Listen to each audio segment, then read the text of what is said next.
आपण ज्या विषयावरती इथं जमलोय हा विषय खरं म्हणजे आपल्या समाजाला एक वेगळं वळण लावणारा विषय आहे।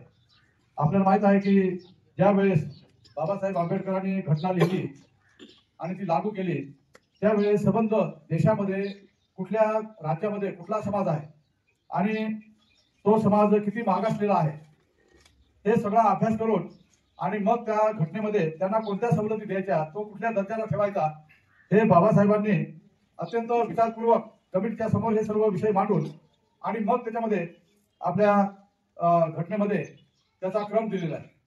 आणि ह्याच्यामध्ये धनगड हा मध्य प्रदेश वगैरे ह्या भागातील आदिवासी आणि तो सुद्धा नामशेष होण्याच्या बेतावर आलेला अशी ही जमात आहे। जसं आपल्याकडं कातकरी जमात ही जमात फार थोडी ठिकाणी आहे। ठाणे जिल्ह्यामध्ये आहे, आपल्या इगतपुरीमध्ये थोड्याफार प्रमाणात आहे, पेठमध्ये 2-4 गावांमध्ये आहे। बाकी जवळजवळ ती नामशेष होण्याच्या पुणे जिल्ह्यामध्ये आहे, नामशेष होण्याच्याच मार्गावर आहे, त्यांची संख्या वाढत नाही आणि ते लोक कुठल्याही प्रकारचं पुढे येण्यासाठी काही प्रयत्नही करत नाही आणि म्हणून त्या लोकांना आदिवासी जरी असले तरी आदिम जमातीमध्ये त्यांना टाकलेलं आहे विशेष सवलती देण्याच्या दृष्टिकोनातून। तशी धनगड ही जमात सुद्धा नामशेष होण्याच्या मार्गावर आहे, याची संख्या सुद्धा फार कमी आहे। परंतु धनगड आणि धनगर हे शब्दामध्ये फक्त र आणि ड ह्या 2 अक्षरांचा खेळ करून हे सरकारनेच हे पिलू सोडून दिलं। जसं मागच्या वेळेस हलबा कोष्टी आणि हलबा कोष्टी हा सुधारलेला म्हणजे नागपूरमध्ये जे काही विणकर आहे कपडा विणतात ते हलबा कोष्टी आणि हलबा ही जमात आहे आदिवासींची, ती फार थोडी आहे। परंतु त्या म्हणजे नाम सदृशाचा फायदा घेऊन हलबा लोकांनी म्हणजे हलबा कोष्टी लोकांनी आम्ही हलबाज आहोत अशा प्रकारचं त्यावेळेस आंदोलन मोठं केलं, चेंगराचेंगरी झाली, पितरने राजीनामा पण दिला त्यावेळेस, पण पितरने ठाम भूमिका घेतली होती आणि तिथं चेंगराचेंगरीमध्ये 2-4 माणसं हलबा कोष्टीचे मेले आणि तो जो ओव्हरब्रिज आहे तिथं त्याला आता हुतात्मा हलबा कोष्टी उड्डाण पूल म्हणून अशा प्रकारचं नाव पण दिलं त्यांना। पण शेवटी घटनेमध्ये ज्या तरतूद आहे ती काय पूर्तता करू शकले नाही म्हणून त्या हलबा कोष्टींना आपल्या आदिवासीमध्ये घातलेलं नाही। तसा हा सुद्धा प्रकार तसाच आहे। ही मंडळी जी आहे धनगर हे मोठ्या संख्येने महाराष्ट्रामध्ये आहे, ते पुढे गेलेले धनगर आहेत आणि म्हणून आज आपल्याला ही माणसं आपल्यामध्ये येऊ पाहतात आणि आले तर अनेक लोकांनी सांगितलं ते काय करतील म्हणजे आपण जिथं आहोत तिथून अजून पाठीमागे परतवण्याचं काम करतील। मला वाटतंय की आज जे आपल्या तालुक्यामध्ये आता जर तालुक्यामध्येच पाहिलं तर जे कोणी आता सेवानिवृत्त आहेत, जे नोकरीवरून म्हणजे निवृत्त झालेले आहेत, हे आपल्या गावामधले पहिले शिकलेले लोक। तिथं गोष्ट बरोबर की नाही? तर त्याचा आजोबा पहिला शिकलेला होता का? एखादा चुकून असेल कोणी, नाही तर बहुतेक जे पहिले शिकले ते नोकरी लागले होते, ते आता निवृत्त आहेत गावामध्ये, त्याची मुलं शिकली आता। पण आपल्या पहिल्या पिढीची जी माणसं शिकली तेव्हापासून आपल्याला थोडंसं शिक्षणाची दिशा मिळाली। आज आपण ह्या सवलतीमुळं आपल्या बाबासाहेबांच्या रिझर्वेशनमुळं आज आपण एवढे बसलेले आहोत, कुठं ना कुठं आपण शाळेमध्ये शिकलो, काही नोकरी लागले, आदिवासीच्या राखीव जागांमुळं आपण मोठ्या संख्येने नोकरी लागलेलो आहोत। आपण जनरल मधून नोकरी लागलो असं झालेलं नाही, आपण आदिवासीच्या राखीव जागांमधूनच पुढे आलेलो आहोत आणि ते जर हत्यार आपल्यापासून निघून गेलं तर आपण जैसेचे पहिल्यासारखंच आपण ह्या पुढारलेल्या लोकांच्या बरोबर स्पर्धा करू शकत नाही। म्हणजे ते म्हणतात ना लग्न मुलाची आणि एखादा म्हणजे खाऊन पिऊन सशक्त असलेल्या मुलाची दोघांची पळायची तयारी शर्यत लावली तर आपल्याला माहित आहे की त्याच्यामध्ये जिंकणार कोण? एका म्हणजे दैवी तिथं चमत्कार होणार नाही आहे, जिंकणार म्हणजे जो सशक्त आहे तोच जाणार पुढे, लग्न मागेच पडणार आहे। आपली अवस्था तशीच आहे, आपण फार लंगडे पांगडे असे लोक आहोत, आर्थिकदृष्ट्या म्हणजे दुर्बल आहोत, शैक्षणिक दृष्ट्या मागे आहोत, म्हणजे कुठल्याही प्रकारचं आपल्याला ज्ञान फार दुर्मिळ आहे, अशा समाजामध्ये आपण राहतोय। आज त्या पुढारलेल्या समाजाबरोबर स्पर्धा करायची असेल तर आपल्याला नक्कीच आपले जे काही हत्यार आहेत, जे बाबासाहेबांनी दिलेली आपल्याला जे काही रिझर्वेशन आहेत त्याचा वापर करून आपल्याला पुढे जायचं आहे आणि आज नेमकं तेच आपल्या हातून काढून घेण्याच्या तयारीमध्ये हे इतर समाजातील घटक आहेत आणि म्हणून आपण एकवटलं पाहिजे। जसं दलित मध्ये एखादी जरी अशी घटना घडली तर सगळा दलित एकत्र येतो, पण आदिवासींमध्ये ही समज फार कमी आहे। आदिवासींना 9 ऑगस्टचा आदिवासी दिवस फार आवडतोय, असा कोणी एखाद्या ठिकाणी त्या आदिवासी दिनाच्या दिवशी सर्व लोक बसवले, आदिवासी दिवस काय आहे, आपण काय केलं पाहिजे असं कधीच कुठं होत नाही। त्या दिवशी जेवढी पेता येईल तेवढी प्यायची आदिवासी पद्धतीने आणि कोणाचा हात मोडतो, कोणाचा ऍक्सिडेंट होतो, पाय मोडतोय। मागच्या वेळेस तर बोरगावला तो एकदम असा एकदम ग्रुपामध्ये आला, मोठा झेंडा घेतला तो अॅल्युमिनियमच्या काठीचा, आणि वरती गरगर फिरवत होता त्या याच्यावरती पिकअपच्या आपल्या केबिन मध्ये उभा राहून, आणि वरती तारेला लागला तो तिथंच गेला. तरी परंतु ते बेंडबाजा काही थांबला नाही, तो बाजूला गेला तरी वा हे नाचत आहेच. म्हणजे अशा प्रकारचं जर आपली समज असेल तर आपला फायदा तर ही म्हणजे पुढारलेली मंडळी घेणारच आहे. आणि म्हणून आपल्याला ही गोष्ट पहिली लक्षात घेतली पाहिजे की आता आपल्याला थोडं का असे ना आदिवासींच्या बद्दल आस्था निर्माण झालेली आहे. आपला आदिवासी, मी तर पुढे गेलोय पण माझा भाऊबंद आहे, माझे सर्व जे आदिवासी बांधव आहेत हे अजून मागे आहेत. यांना पुढे आणण्याच्या दृष्टिकोनातून माझा काय उपयोग होईल असा जर विचार केला आपण तर नक्कीच आपण आपल्या समाजाला आपल्या बरोबरीने पुढे नेण्याचा प्रयत्न करू शकतो. आणि म्हणून आपल्यामध्ये ही एकजूट असणं फार महत्वाचं आहे. आणि याचा प्रत्यंतर आपल्याला मागच्या वेळेस जे 1 ऑगस्ट पासून तर 29 ऑगस्ट पर्यंत जे काही घडलं त्याच्यामध्ये येऊन गेला. कारण आपल्याला वाटतंय की आपल्या तालुक्यामध्ये एकजूट नाही. ही एकजूट जरी नसली तरी जागृती अशी झाली की लोकांना काही ठिकाणी प्रचाराला जावं लागलं नाही. लोकांमध्ये आपापच आपल्या ह्या आंदोलनाची झळ त्या लोकांपर्यंत पोहोचली. आणि आपल्या तालुक्यातून, पेठ तालुक्यातून, दिंडोरी आणि त्र्यंबकेश्वर या 4 तालुक्यातून म्हणजे लोक उत्स्फूर्तपणे या आपल्या 28च्या मेळाव्यामध्ये सहभागी झाले. परंतु ज्या ठिकाणी प्रचारच केला नाही, अकोला तालुका, पिचड साहेबांचा चिरंजीव वैभव पिचड त्याने 65 गाड्या आणल्या म्हणजे लोक भरून. त्याचबरोबर साक्री तालुक्यातून 47 गाड्या आल्या. चंद्रपूर मधून लोक म्हणजे रेल्वेने अगोदरच निघाले तिथून एक दिवस अगोदर. अमरावती, चंद्रपूर, गडचिरोली, त्याचबरोबर नंदुरबार ह्या भागातून थोडी का असेना पण संबंध जिल्ह्यांमधून प्रातिनिधिक स्वरूपामध्ये लोक आले.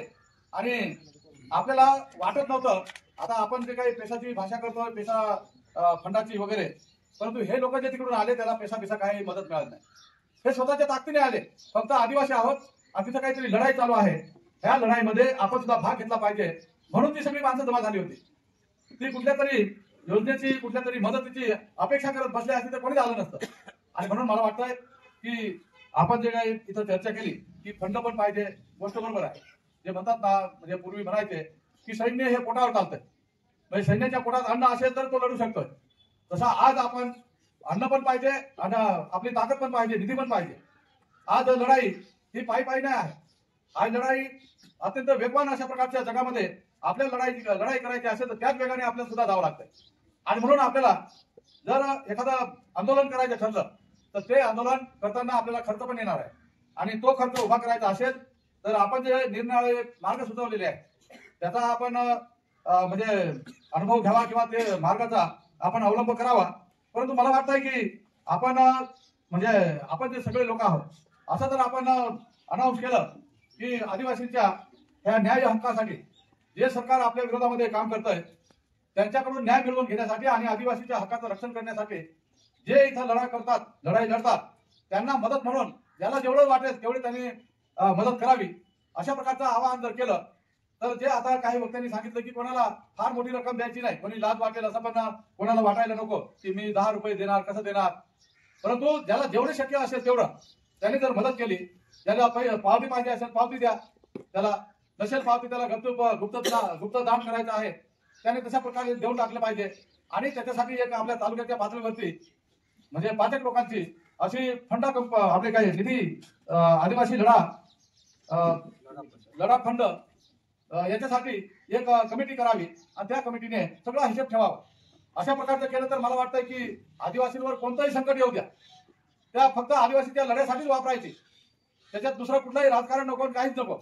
असं जर केलं तर मला वाटतंय की हा निधी हा मोठा आपण उभारू शकतोय. आणि दुसऱ्याच्या भरोशावर आपण काही राहू शकत नाही. सरकार देईल, अमक करेल, हा भांडून त्याच्याबरोबर मागायचा भाग झाला. त्याने दिलं तर चांगलं, नाही दिलं तर त्याच्या भरोशावर राहायचं नाही, आपल्या ताकदीवरती आपण लढा करायचा. आणि मला वाटतंय की आतापर्यंत जे मी अनुभवलेलं आहे, आपण जेव्हा एखादा योग्य दिशेने आणि लोकांच्या समाजाभिमुख अशा प्रकारचा जर लढा उभा केला तर लोक आपल्याला भरभरून पाठिंबा पण देतात. जी काही अडचण आपण त्यांच्यासमोर मांडतो ती सोडवायला लोक पण तयार राहतात. आणि याचा अनुभव मला हे जे काही मुंबईला 2-3 लॉंग मार्च काढले, पायी चालले माणसं, त्याला शिधा सामुग्री जमा करणं इथपासून काही चर्चा सुरू झाली.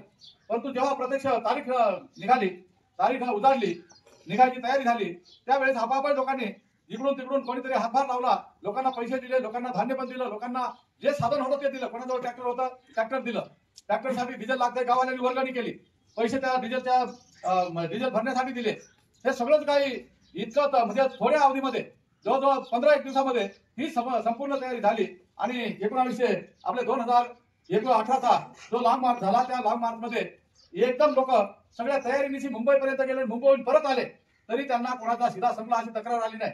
ज्याचा थोडाफार संपला इकडे तिकडे तर त्या बाकीच्या लोकांनी त्यांना पुरवलं.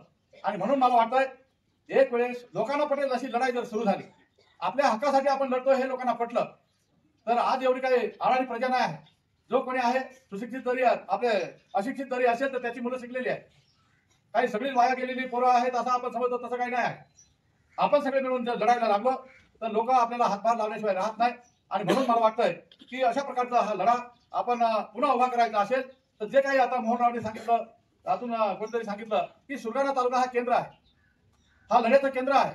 आपण इथं जर सुरू केला तर संबंध नाशिक जिल्हा आणि त्याच्यानंतर महाराष्ट्र ह्या लढ्याकडे आकर्षित होतं, ही पण गोष्ट लक्षात घेतली पाहिजे. आपण इथं नाशिक जिल्हा म्हणून आपण उपोषणाला बसलो, परंतु उपोषणाला बसल्यानंतर ठाणे जिल्ह्यातील लोकांनी 12 तारखेला जवळजवळ 1,500 लोक आले कलेक्टरकडे निवेदन देण्यासाठी. त्याच्यानंतर आपण 28 तारखेला जे काही आवाहन केलं लोकांना की 28 तारखेला आपला संबंध महाराष्ट्रातील आदिवासी एकदा इथं आदिवासी भवनच्या समोर जमला पाहिजे आणि आपली ताकद दाखवली पाहिजे, हे जेव्हा आवाहन केलं व्हॉट्सअपवरती, आपलं फार मोठं नेटवर्क आहे अशातला पण भाग नाही, परंतु आपल्याच पोरांनी त्याचा प्रचार व्हॉट्सअप असेल, काही याच्यावरती इतर मेसेज असतील त्याच्यावरती जो काही प्रसार केला, त्याच्यामुळं ज्याला ज्याला माहित लागलं ती माणसं, त्याच्यामधली काही माणसं आली आणि संख्या सुद्धा जवळजवळ 1.5 लाखाच्या जवळपास आपला तो मेळाव्याची संख्या झाली. आणि म्हणून सरकारला सुद्धा याची जाणीव झाली की हे जरी आपण म्हणत असलो की आदिवासींना काहीच समजत नाही, एकजूट नाही त्यांच्यामध्ये, फटाफट आहे, परंतु जेव्हा इथं बिगर म्हणजे प्रचाराचा जेव्हा एवढा जनसमुदाय जमतोय त्यामुळे सरकारला त्याची दखल घ्यावी लागली. टाइमपास का असे ना, परंतु आपल्याला त्यांना बोलवावं लागलं, आपल्याशी चर्चा करावी लागली, परंतु फार मोठं गांभीर्य ठेवून त्यांनी चर्चा केली नाही. त्यांनी आपल्या मागण्या सगळ्या हो म्हणून टाकल्या, 8 दिवसात पुऱ्या करतो म्हणून सांगलं. कविता राऊतचा प्रश्न होता की हिच्या बरोबरच्या जे काही खेळाडू होते त्यांना डेप्युटी कलेक्टर, कोणाला DYSP याची पदं देऊन टाकली, पण हिला मात्र ह्या अधिकाऱ्याकडे जा, तिथं ते कागद दाखव, अशा प्रकारचा तिला फिरवत राहिले. आणि आपण जेव्हा ती मागणी आपल्या मोर्चाच्या परिपत्रकामध्ये टाकली आणि त्यांना सांगितलं की कविता राऊतला न्याय मिळाला पाहिजे, तिथं लगेच त्यांनी सांगितलं की 8 दिवसात तिला आता आम्ही पोस्टिंग देऊन टाकतोय. पण दिली काय? तिला काय खेळाचा कोच प्रशिक्षक म्हणून तिला दिलाय अधिकार कोणताच नाही. ग्रेड डेप्युटी कलेक्टरची पगार तिला मिळेल डेप्युटी कलेक्टरचा, पण अधिकार मात्र कोणताही नाही. आणि म्हणून अशा प्रकारचा आज सकाळी सुद्धा आमच्या घरी आली होती, ती म्हणायची म्हणे तुम्ही कमीत कमी तिथं आवाज उठवला म्हणून मला म्हणजे डेप्युटी कलेक्टरच्या पोस्टवरती ठेवलं, परंतु अधिकार शून्य, आणि याच्यानंतर परत एकदा तुम्हालाच काही शब्द टाकावा लागेल अशा प्रकारची म्हणजे तिची म्हणजे मागणी होती. आणि म्हणून तिथं सकाळी मग तिला जेवण वगैरे दिलं आम्ही. आपला तो गिरीश गावी तिच्या बरोबर होता, ते दोघे नवरा बायको होते. तर अशा प्रकारे हे सरकार टाइमपास करताय, वेळ काढूपणा करताय, राजकारण डोळ्यासमोर ठेवून करताय. आज आपण पाहतोय की धनगरांना एवढं प्रोत्साहित कोण करताय? धनगरांची एवढी हिंमत नाही, त्यांच्या डोक्यात हे पण कल्पना नव्हती की आदिवासीमध्ये आपल्याला जायचं. हे राजकारणाचाच एक भाग म्हणून त्यांना इकडे लावून दिलं. आणि इकडे आपल्या आदिवासीमध्ये फार असे जोशपूर्ण काही आपले नेते आहेत, ते कोणाला समोरच्या विरुद्ध आदिवासी विरुद्ध जे काही कारवाई करणारे लोक आहेत त्यांना फार अशा प्रकारचे दाबतील असं कोणीच नाही. आपला मुळा मोकळा आहे, कोणी या तिथं काही खाऊन जा, असं आपला आदिवासीचं क्षेत्र आहे. आणि म्हणून आज खऱ्या अर्थाने आदिवासींना जाग करून त्यांचा अधिकार काय आहे हा अधिकार त्यांच्या समोर मांडला पाहिजे. आज आपण बसलो होतो ज्यांच्यासाठी, आम्ही ते मुलांसाठी बसलो होतो, हे 8,500 मुलं आहेत नोकरी मागणारे, परंतु एक दिवस सुद्धा 500 रुपयावरती आले नाही कोणी, नाही ते घरी बसूनच नोकरी मागतात. त्याच्यामध्ये आता जॉनी आहे इथं, तर हा तिथं 24 तास होता, तर बाकीचे मुलं हे फार त्याच्यामध्ये हजेरी लावत होतं अशातला भाग नाही. आणि म्हणून आपलं म्हणणं आहे की आता परवाच्या दिवशी आम्ही त्या कलेक्टरकडे निवेदन द्यायला गेलो. सगळे याच्यातले 40-50 हे कॅन्डिडेट हे जिल्हा परिषदला होते. ते म्हणायचे, मला फोन केला, साहेब म्हणे येऊन जाता काय इकडे? म्हटलं कुठे? जिल्हा परिषदला म्हणे, शिक्षण विभागात. म्हटलं काय विशेष? म्हणे आमची नाव टाकलेली आहे त्याच्यात. अरे म्हटलं आम्ही तुमच्याच प्रश्नावरती इथं कमिशनर आणि कलेक्टर ह्या दोघांना निवेदन द्यायला जातोय, तुम्ही इकडे या म्हटलं. नाही म्हणे आम्ही सकाळपासून बसलोय पण आता आमचं ऐकतच नाही. अरे म्हटलं तुम्ही इकडे आले तर तुमचं निवेदन, तुमच्या ह्या मागण्यांचं निवेदन तुम्हाला इथं द्यायचं आहे आणि त्याच्यानंतर पाहू आपण सगळे जाऊ गेलो असं तर. आता ते तिथं आलेच नाही ना, म्हणजे आम्हाला इथं बसून ठेवलेलं आहे. म्हटलं मग बसा. ते जर इथं कलेक्टर ऑफिसला आले असते, कलेक्टर ऑफिसचं निवेदन देऊन आणि ह्या सगळे जे काही जवळजवळ म्हणजे 500 लोक होते, 500 लोक जर जिल्हा परिषदवर गेले असते तर तो कोणताही शिक्षण अधिकारी हा काय त्याला म्हणजे आपले थांबवू शकला नसता, त्याला काहीतरी बोलावं लागलं असतं. परंतु आपले पोरं जे आहेत संतुष्टी आहेत, त्यांना वाटतंय माझं काम झालं पाहिजे.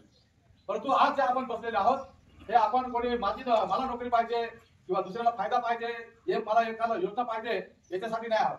आपण भविष्यातल्या आपल्या आदिवासीच्या पिढीचा पण विचार करणारे आहोत. जर आज अशा प्रकारची घटना घडली, धनगर समाजाला आपल्यामध्ये घुसडलं, तर त्यांची संख्या आहे दीड ते 2 कोटीच्या जवळपास. आपली संख्या टोटल मिळून 1 कोटीच्या आसपासच आहे. हे जर आपल्यामध्ये आले तर सगळं आदिवासींचं बजेट कोलमडून पडत आहे. सगळ्या योजना सवलती ह्या आपल्या जमिनी पण घेऊ शकतात. ते त्यांच्याजवळ खूप पैसा पण आहे. काही मिटिंगला हेलिकॉप्टरने जातात. ह्याची काही धनगरांच्या मिटिंगा होतात, जरा मोठा आहे की म्हणून म्हणजे हेलिकॉप्टर मधलं पुढारी म्हणजे जरा वरच्या दर्जाचा आपल्याला पण माहित आहे. तो तिथं उतरला की सगळे लोक जमा होतात, साहेब आले आणि त्याच्यासाठी ते इम्प्रेशन पाडण्यासाठी हेलिकॉप्टरचा पण वापर करतात.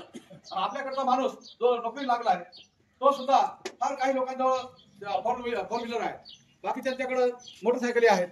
आणि म्हणून आपल्याकडचा सामान्य माणूस हा त्यांच्या बरोबर टक्कर देऊ शकत नाही. आपण सगळे एकत्र आलो तर लढाई करू शकतोय. आपण जर वेगवेगळे लढलो तर आपण जसं झोपलेलो होतो पूर्वी तशाच प्रकारची आपल्याला हे शासन गत करणार आहे. आणि म्हणून मला वाटतंय की आपण आतापर्यंत जे काही थोडंफार पुढे शिकलोय, आपल्याला वाटतंय आता आपला समाज पुढे गेला, काहीच गेलेलं नाही. आपल्यामधला एखादा तरी कलेक्टर दिसलो का कुठं, एखादा तो दुसरा धुळे जिल्ह्यामधला एक झाला आपला काय तो त्याचं नाव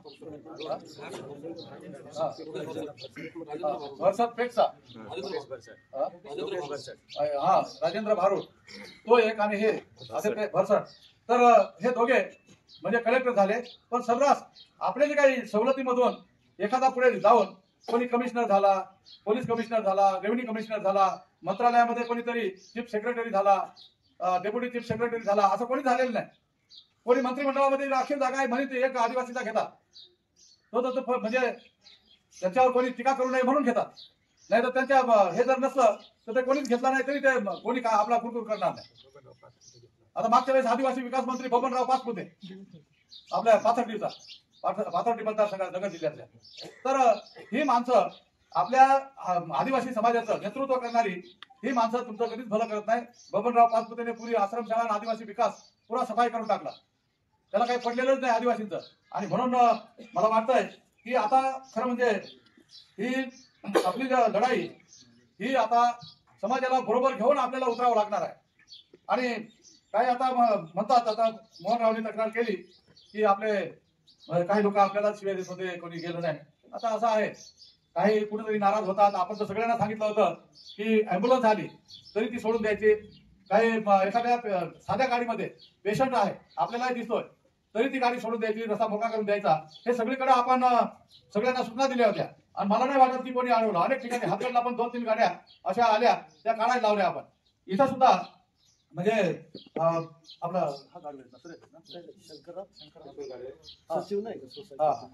तर तिथं सुद्धा आपल्या इथं नागझरी फाट्यावर इथं पण आपण सगळ्यांना सांगितलं होतं, पण असं कोणीच अडवत नव्हतं.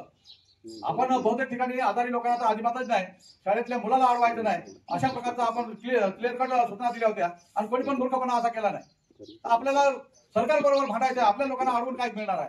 आणि म्हणून मित्रांनो, काही ठिकाणी असं होतंय, काही लोक जाणून बुजून पण काही हे करतात. आता ते आपण तुम्हाला पण माहित आहे, शिवाजी महाराजांनी जेव्हा सुरुवातीला म्हणजे स्वराज्य स्थापन करण्यासाठी तयारी केली, त्यावेळेस शिवाजी महाराजांना विरोध कोणाचा होता? मुसलमानांचा थोडाच होता. त्याला पहिला विरोध मराठ्यांनीच केला. अनेक मराठे शिवाजी महाराज कोण इथपासून सुरुवात केली. आपल्याला सुद्धा आपल्या समाजामध्ये जे अज्ञानी आहेत, काही लोकांना समज पण नाही, काही लोक म्हणजे काही चुकून काही गैरसमज निर्माण झाला, त्याचा भाव घेऊन त्याचा प्रचार करणारे पण आहेत. आणि म्हणून आपल्याला ह्या लहान लहान गोष्टी आपण बाजूला सोडून द्यायच्या आहेत. आपल्याला सगळ्यांना मिळून जो आदिवासीवर येणारा मोठा हल्ला आहे तो थांबवायचा असेल तर आपल्याला एकजुटीने पुढे निघावं लागेल. आणि आता अनेक लोकांचे सल्ले येतात, असं केलं पाहिजे. आता काय काय लोक म्हणायचे आपण डायरेक्ट ना मुंबई बंद केली पाहिजे. अरे काय खवं आहे का मुंबई बंद करायला? एक लक्षात घ्या, तुम्ही मुंबई सहजासहजी बंद करू शकत नाही. मुंबई बंद करायची असेल तर तुमच्याजवळ काय डोक्यात प्लॅन आहे? निवड बोलून जायचं, एकदम डायरेक्ट आपण मुंबईलाच जाऊ. मुंबईला जाताना आपली ताकद काय आहे याचा पण अंदाजा घेतला पाहिजे. गेल्यानंतर आपल्याला तिथं संबंध शासकीय यंत्रणेशी तोंड द्यावं लागणार आहे आणि त्याला तोंड द्यायचं असेल तर तुमची ताकद पण तेवढी भक्कम पाहिजे. आणि म्हणून मुंबईची तयारी करायची असेल तर आपल्याला पहिलीच आपल्याला आपली ताकद अत्यंत भक्कम अशा प्रकारची खात्री करून उभी केली पाहिजे, तर आपण मुंबईला जाऊ शकतोय. नाही तर मुंबईला जाणं एवढी सोपी गोष्ट नाही आहे. कोणालाही वाटतंय आपण 3-4 वेळेस गेलो, लोकांना वाटतंय सहजच जसं काय मोकळी वाट आहे, कोणी उठला ना मुंबईला सुटला आणि तिथं तुमची वाट पाहता, असं नाही आहे. आपल्याला संबंध तोलून मापून आपल्या लढ्याची ताकद काय आहे, आपला लढा शेवटपर्यंत नेण्यासाठी आपल्याला काय करावं लागेल, प्रत्येक लढ्याची दिशा आपल्याला वेळोवेळी ठरवावी लागते. आता हा जो लढा होता, काही लोकांना वाटलं अचानकच लोक 28 तारखेला खूप आले, हो एका निरुपाहाती, असं नाही आहे. हे 1 तारखेपासून त्याची सुरुवात झाली. 1 तारखेपासून जे काही आंदोलन सुरू झालं, त्याच्यानंतर 12 तारखेला निवेदन दिलं, 12 ते 20 तारखेपर्यंत वाट पाहिली, 21 तारखेला आपण संबंध महाराष्ट्रामध्ये रस्ता रोको करण्याचा घोषणा केली आणि 23 तारखेपर्यंत त्याचे परिणाम पण आपल्याला दिसायला लागले. 3 दिवसात हे काही आपल्या विरोधात तक्रारी, काही शेतकरी म्हणायचे कांद्याचा सगळ्यात आमची नुकसान त्या आंदोलनामुळे झाली, काही नगरवाले म्हणायचे आमच्या दुधाची नुकसान झाली, भाजीपाला आमचा सडला. म्हणजे आपण सरकारला अडचणीत आणायचं म्हणत होतो, ते सगळीकडून आपल्यावरती त्याचं टार्गेट होत होतं. आणि म्हणून आपण 23 तारखेला तो रस्ता रोकोचा कार्यक्रम बंद केला आणि मग सगळ्यांनी चिंतामण आम्ही खरं म्हणजे तर तिघांनी ठरवलं, भास्करराव, चिंतामण, आम्ही ठरवलं की झालं हा रस्ता रोको आता आपल्या विरोधामध्ये काही लोक वापरायला लागले. आता याचं जर आपल्याला नवीन काहीतरी वेगळी दिशा ठरवायची असेल तर आपण आता उपोषणाला बसणं हा त्याच्यातला मधला मार्ग आहे. आणि त्याप्रमाणे आम्ही उपोषणाला बसलो आणि जवळजवळ 23ला बसलो, 24-25 पर्यंत कोणी विचारायला पण आलं नाही. म्हणून 25 पासून आपण 28 तारखेची तयारीला लागलो. 28 तारखेला आपण तिथं मेळावा घ्यायचा, अशा प्रकारचा मेसेज आपण संबंध महाराष्ट्रामध्ये आदिवासी क्षेत्रामध्ये सुरू केला आणि त्याचा योग्य तो परिणाम झाला. कारण आपल्या आंदोलनाच्या उपोषणाची पण जरा ग्रॅव्हिटी वाढत होती, गंभीरता वाढत होती आणि त्याचा परिणाम हा आपल्या लोकांमध्ये पण झाला की सगळीकडे प्रसिद्ध झालं की तिथं कोणीतरी उपोषण करतंय, आदिवासींची बाजू घेणारे कोणीतरी आहे. आणि म्हणून संबंध महाराष्ट्रातल्या आदिवासींपर्यंत हा मेसेज गेला आणि त्यामुळं संबंध महाराष्ट्रातून प्रातिनिधिक स्वरूपामध्ये काही एकदम म्हणजे आपल्या तयारीनिशी असे लोक आपल्या पेठ सुरगाणा सारख्या तालुक्यातून एकत्र आले आणि त्यामुळं संबंध जो काही समाज आला 28 तारखेला, त्या 28 तारखेची जी जाहीर सभा झाली ती सभा सुद्धा सरकारच्या डोळ्यामध्ये अंजन टाकणारी झाली. आणि त्यामुळं सगळ्यांना वाटलं की त्या आदिवासींना डिवचणं ही बरोबर गोष्ट नाही.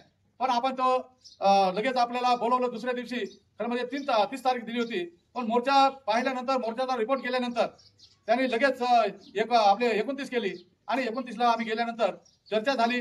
कुठल्याही मागणीबद्दल अडथळा नाही, एकाही मागणीबद्दल त्यांनी सांगितलं नाही की जमणार नाही, देता येणार नाही वगैरे वगैरे. त्यांनी सांगितलं हे देऊन टाकतोय, 8 दिवसात सगळं करून टाकतोय. आम्ही सगळ्यांनी सांगितलं की 8 दिवस नाही, तुम्हाला 15 दिवस देतोय, पण तुम्ही 15 सप्टेंबर पर्यंत हे सर्व केलं पाहिजे, अन्यथा आम्हाला परत हे आंदोलन सुरू करावं लागेल. मी तर म्हणत होतो तुम्ही जोपर्यंत त्या मुलांच्या हातात ऑर्डर देत नाही तोपर्यंत आम्ही उपोषणाला बसतो, काही आम्हाला तसं काही घाबरण्याचं कारण नाही. ते म्हणायचे अहो म्हणे सगळंच आता मान्य केलं तर तुम्ही अजून उपोषणाची भाषा कशाला करता. आपण पण जास्त हेकडपणा घेतला नाही. आम्ही सगळ्यांना सांगितलं की आता हे म्हणतात मग उपोषण सोडून देऊ. मग आम्ही सगळ्यांनी तिघांनी मिळून म्हणजे तिथं मुख्यमंत्र्यांच्या हस्ते त्यांनी ते पाणी पाजून आणि आमचं उपोषण सोडून दिलं. तर मित्रांनो, सांगायचं हे आहे की आता जे काही खरं म्हणजे ऐरणीवर विषय आलेला आहे, आपण जर आता काही उठलोच नाही, आंदोलनच केलं नाही तर हे धनगर मोकाट आहे. त्यांना वाटतंय आपल्याला अडवणारा कोणीच नाही आणि जे अडवणारे आहेत ते लुळे पांगळे आहेत आपल्यासारखे, ना त्यांच्याजवळ पैसा ना पुढं लढायची वकील आपल्या हातात आहे. त्यांच्याकडे सगळीच सामग्री आहे आणि त्यांना फायदा पण आहे. त्यात फायदा म्हणजे असा आहे की आपल्याकडे म्हणजे नोकरीच्या जागा रिकाम्या आहेत परंतु माणसं मिळत नाही, सरकारी त्याला आडकाठी करत आहे. आणि त्यांच्याकडे शिकलेली माणसं आहेत, ते सगळे डेप्युटी कलेक्टर पासून तर सगळ्याच पदावरती म्हणजे योग्य अशा प्रकारची माणसं पण आहेत. ते याचीच वाट पाहतात की आम्हाला केव्हा ते आपल्या त्याच्यामध्ये समाविष्ट करतात. ते समाविष्ट केल्याबरोबर त्यांना जातीचे जे काही व्हॅलिडिटी सर्टिफिकेट दिलंय ते व्हॅलिडिटी बदलून घेणार आहेत. आणि तुम्हाला सांगतो 2 महिन्यामध्ये पुऱ्या धनगर समाजाचे व्हॅलिडिटी बदलून जातील. आणि जर समजा हा त्यांना जर सांगितलं, ते आता जर रणजितने पण सांगितलं, बाकी त्यांनी पण सांगितलं की त्यांना हा निर्णय झाला की मुख्यमंत्र्यांनी केला त्याला की त्यांना धनगर समाजाला आदिवासीमध्ये आता समावेश करावं असं म्हणजे शिफारस ही राष्ट्रपतीकडे पाठवली आणि ते तर हायकोर्टामध्ये पण आपल्या सुप्रीम कोर्टामध्ये पण जाणार की ही जी शिफारस पाठवलेली ही कायदेशीर मानण्यात यावी याच्याबद्दल ते सुप्रीम कोर्टामार्फत न्यायिक अशा प्रकारची बाजू घेऊन ते तिथं पण लढणार आणि निवड निर्णय झाला की धनगर समाजाला आता आदिवासीमध्ये घेण्यात येत आहे तो चुकीचा पण असेल सुप्रीम कोर्टामध्ये तो रिजेक्ट होईल परंतु तोपर्यंत यांची इकडे प्रोसेस सुरू होऊन जाईल आणि आपल्याला त्याच्या विरोधामध्ये लढण्यासाठी किंवा त्याला बाजूला काढण्यासाठी कायदेशीर रित्या जी केस लढावी लागेल तिला 4-5 वर्ष किती वर्ष लागतील काही सांगता येत नाही तोपर्यंत आपलं सर्व जे काही सवलती आहेत जे फायदे आहेत ज्या नोकऱ्या आहेत त्या सगळ्याच्या सगळ्या गुंडाळून हे धनगर समाज स्वतःच्या खिशामध्ये घालतील आणि म्हणून मला वाटतंय की आज आपण इथं जरी थोडे लोक दिसत असले तरी पण समजदार आणि जे सुशिक्षित आहेत आदिवासीबद्दल अभिमान आहे आता जर कोणीतरी शिक्षकांबद्दल बोललं की इथं जर त्यांनी पण याच्यामध्ये सहभागी व्हावं आणि सगळं हाताने मदत करावी मला वाटतंय की शिक्षक आणि ग्रामसेवक आताच्या ह्या म्हणजे आताच्या तरी परिस्थितीमध्ये ह्या दोघांनी पण सुधारण्यामध्ये अत्यंत म्हणजे पॉझिटिव्ह अशी भूमिका बजावलेली आहे अंधश्रद्धेच्या दृष्टिकोनातून अंधश्रद्धा निर्मूलन ह्या दृष्टीने शिक्षकांनी बहुतेक वेळेस चांगल्या प्रकारची भूमिका बजावलेली आहे लोकांमध्ये जो गैरसमज आहे लोकांमध्ये जो अंधश्रद्धा आहे लोकांमध्ये हिंदुत्वाबद्दलचा जो काही लोकांमध्ये घुसलेला बामणाने डोक्यात घातलेला खूळ आहे ते काढण्यासाठी इथल्या शिक्षकांनी मनापासून प्रयत्न केलेले आहेत बरेचसे शिक्षक आता जरा ह्या बाबतीमध्ये उघड बोलायला लागलेले आहेत आणि म्हणून ही जी जागृती आहे ही जागृती शिक्षकांनी ग्रामसेवकने ही अत्यंत इथं लोकांना म्हणजे पटवून देऊन ही केलेली आहे याच्याबद्दल कोणाचाच दुमत होणार नाही आणि म्हणून मला वाटतंय की आता आपल्याला ही जर लढाई लढायची असेल तर अशी संधी आणि अशी वेळ ही पुन्हा आपल्याला मिळेल असं पण नाही आहे आता काय आहे की येत्या 10-12 तारखेला म्हणजे ऑक्टोबरच्या आचारसंहिता लागण्याची शक्यता आहे म्हणजे आज तारीख आहे 21 आज तारीख 21 म्हणजे आजचे आताचे हे 9 दिवस आणि पुढचे 10 दिवस म्हणजे 15-16 तारखेच्या जवळपास आचारसंहिता लागेल आणि त्याच्या अगोदर जर आपण हा लढा उभा केला तर सरकार आता त्याची लाडकी बहीण सगळीकडे धोर फिरत फिरतंय आणि एका बाजूला धनगर समाज हा आता ओबीसी मधला धनगर समाज तो पण जरांगे पाटलाच्या विरोधामध्ये काही ठिकाणी आंदोलन करतोय मराठा समाज आंदोलन करतोय किंवा भुजबळ साहेबांचा जो ओबीसी समाज आहे तो पण जरांगेच्या विरोधामध्ये आंदोलन करतोय आणि जरांगे पाटील तिकडे उपोषणाला बसलेले आहेत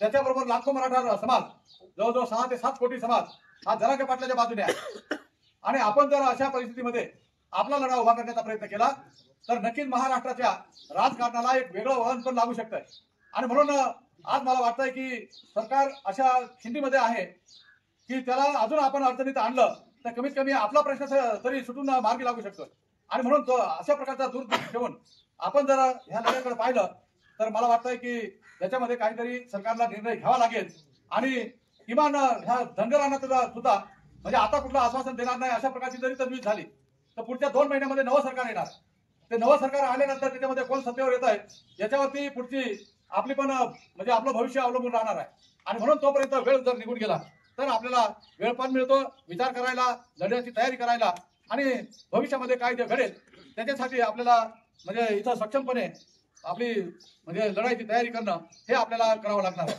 आणि म्हणून मला वाटतंय की आपण आता जे काही थोडे जरी असलो तरी आज जे काही संबंध आपल्या नाशिक जिल्ह्यामध्ये विशेषतः पेठला आता मिटिंग चालू आहे त्र्यंबकेश्वरला मिटिंग चालू आहे दिंडोरीमध्ये मात्र म्हणजे जरा गडबड आहे आणि बाकीच्या तालुक्यामध्ये चांदवडला पण आहे अशी बऱ्याचशा ठिकाणी मिटिंगा चालू आहेत काही ठिकाणी काही आहेत मिटिंगा पण त्या काही म्हणजे आपल्या लढ्याच्या बाजूने आहेत असं पण म्हणता येणार नाही आम्ही करतोय काहीतरी करतोय अशा काही ठिकाणच्या मिटिंगा आहेत दाखवायपुरत्या वेगळ्या मिटिंग आहेत आणि प्रत्यक्ष लढाईच्या वेळेस वेगळंच काहीतरी अशा प्रकारच्या पण मिटिंग आहेत आणि म्हणून आपल्याला आपल्या तालुक्यामध्ये ही जी काही एकंदरीत आपली ताकद आहे ही ताकद जर एकजीव होऊन ह्या लढ्यामध्ये उतरली तर महाराष्ट्राला दिशा देणारा आपला सुरगाणा तालुका आणि सुरगाणा तालुक्याच्या बरोबर नाशिक जिल्हा हे एक महाराष्ट्रामध्ये म्हणजे चमकून दिसणारं आणि अत्यंत प्रभावीपणे महाराष्ट्रामध्ये आपल्या ह्या तालुक्याची जी काही एकंदरीत एक ख्याती आहे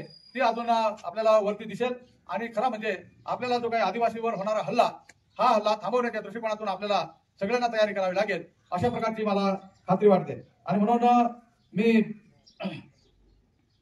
आपल्याला म्हणजे एकच सांगणार आहे की आपण आता मागचा हा 28 ऑगस्टचा आपण तिथं मेळावा घेतला. ह्या मेळाव्याला उत्स्फूर्तपणे कोणी तसं आवाहन केलं नाही आम्हाला गाड्या आणायच्या आहेत तर मग कोणीतरी मदत करा असं सांगितलं नाही. ज्याच्या त्याच्या ग्रामपंचायतमध्ये ज्याच्या त्याच्या गावामध्ये ज्याला जसं थकलं तसं आणि त्याच्यामध्ये शिक्षकांनी सुद्धा एक शिक्षक असेल तर त्याने एक गाडी तिथून दिलेली आहे. शिक्षकांना सुद्धा कमी लेखता कामा नये. एक गाडी स्वतःने देणं स्वतःच्या पगारातून काढणं ही महत्वाची गोष्ट. पैसे काही निघाले परंतु खिशातून पैसे देणारा शिक्षक एक गाडीचा आता समजा बर्डी पाण्याची गाडी 5,000 रुपये त्याला द्यावे लागले. इकडे म्हणजे पायरपाडा पळसनचा त्याला जवळजवळ 3,000 रुपये द्यावे लागले. हे खिशातून पैसे गेले. 3,500 रुपये द्यावे लागले. एक गाड्या त्यांनी स्वतः दिल्या आणि म्हणून गाड्यांची संख्या ही ग्रामपंचायत शिक्षक आपले सरपंच ग्रामसेवक त्या सगळ्यांनी मिळून ही जी काही म्हणजे बाजू उचलली आणि त्यामुळे जवळजवळ 700च्या जवळपास आपल्या गाड्या आणि 15,000च्या वरती लोक हे आपल्याला नाशिकला उभे करता आले. याचा खर्च आम्ही अंदाज केला तर सुरगाणा आणि पेठ या दोन्ही तालुक्यांमध्ये किमान 5-5 कोटीच्या वरती हा खर्च झाला असेल. त्या गाड्यांवरतीच आम्ही हिशोब केला. तर एवढा मोठा खर्च हा अनपेक्षितपणे आपण टाकलेल्या जबाबदारीमुळे एवढा मोठा खर्च तिथं करावा लागला. आपण जर आतापासून प्लॅनिंग केलं तर मला वाटतंय की हा खर्च उभा करायला अजून आपल्याला चांगल्या प्रकारची सवलत मिळेल आणि कोणावरही बळजबरी न करता आपण आपल्या आदिवासींच्या अस्तित्वाचा सवाल हा लोकांपर्यंत ठेवला तर मला वाटतंय की चांगल्या प्रकारचं आपण संघटन उभं करू शकतोय. कारण परवाच्या दिवशी मी कळवणमध्ये गेलो होतो. अजिबात आदिवासींच्या बद्दल त्याला माहिती नव्हतं. पण जेव्हा त्या गावामध्ये बाया होत्या खूप मोठ्या प्रमाणामध्ये आणि पुरुष पण होते त्यांना आम्ही ह्या आदिवासींच्या पेशा कायद्याबद्दल सांगितलं त्यावेळेस ते म्हणाले आता जर पुढे काही झालं तर आम्हाला फक्त निरोप पाठवा आम्ही सगळे येऊ. म्हणजे लोकांमध्ये जागृती आहे. लोकांना एकदा कळलं की आतापर्यंत धारीतला शुक्राचार्य कोण आहे तो काढण्यासाठी जर आपल्याला सगळ्यांना प्रयत्न करायचा असेल तर संबंध आदिवासी समाज एकत्र करावा लागेल. ही जाणीव जेव्हा लोकांना होते त्यावेळेस ते सगळे लोक तयार होतात ही खात्री आहे. आणि आपल्या तालुक्यात तर प्रत्येक गावागावामध्ये आपले शिक्षक आहेत ग्रामसेवकची माणसं आहेत सगळं संबंध यंत्रणा उभी आहे कृषी सहाय्यक आहेत. ह्या सुशिक्षित माणसांनी जर गावामध्ये जरा प्रचार केला आदिवासींच्या बद्दल आदिवासींच्या अस्तित्वाबद्दल तर माझ्यासारखा पुढारी गावामध्ये बसून चर्चा करतोय त्यावेळेस लोक म्हणतात यांना तर काय पुढचं निवडणूक लढायची आहे. परंतु जेव्हा मास्तर किंवा ग्रामसेवक हा गावामध्ये बसतोय आपले सर्व सवंगडी बरोबर घेऊन किंवा गावातले पदाधिकारी बरोबर घेऊन तो बसतोय आणि त्याने जर सांगितलं की हे असा प्रकार आहे आपले भविष्यामध्ये आपले हातपाय बांधण्याचं काम चालू झालेलं आहे. आपल्याला जर आपला गाव पुढे न्यायचा असेल आपला समाज पुढे न्यायचा असेल तर आपल्याला ह्या लढ्यामध्ये उतरावं लागेल. हे जर सांगितलं एक माणूस ते नाकारू शकत नाही. तर त्याला वाटतंय गुरुजी म्हणजे त्याचं काही घेणं देणं नाही.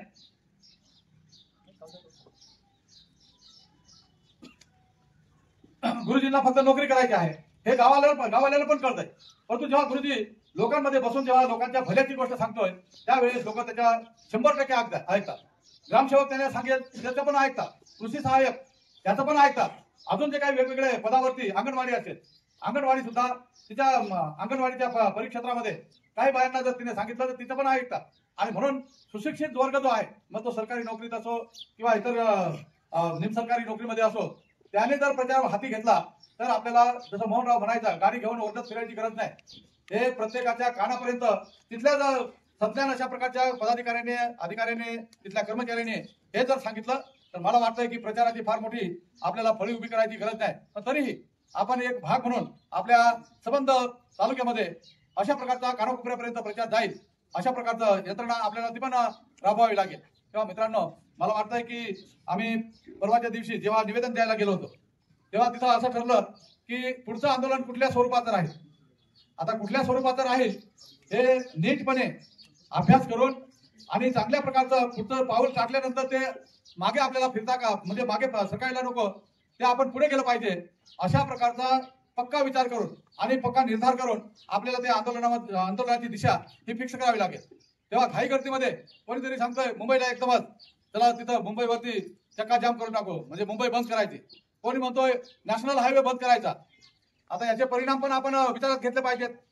सांगायचं सांगून जातो आपण परंतु परिणाम त्याचे काय होतील किंवा नॅशनल हायवेवर बसल्यानंतर पुऱ्या महाराष्ट्राला जागा करू शकतो का सगळ्या महाराष्ट्राच्या आदिवासींना संदेश देऊ शकतो का हा पण आपण विचार केला पाहिजे.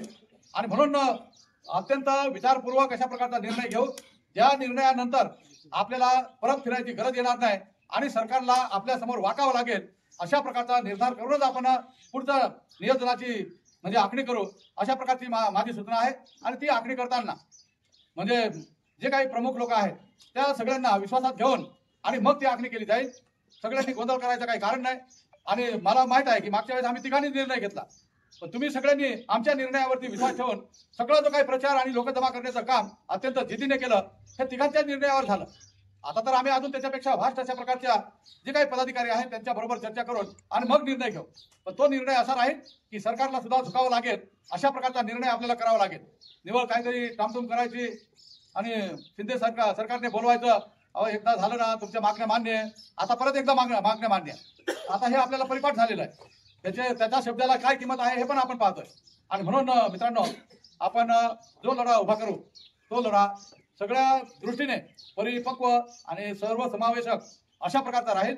आणि त्याच्यासाठी आपल्याला जी काही ग्राउंडची तयारी करायची आहे, खालच्या गाव पातळीवरची तयारी करायची आहे, कार्यकर्त्यांची म्हणजे फळी उभी करायची आहे, ती आपल्या सगळ्या सैनिकांना उभी करावी लागेल।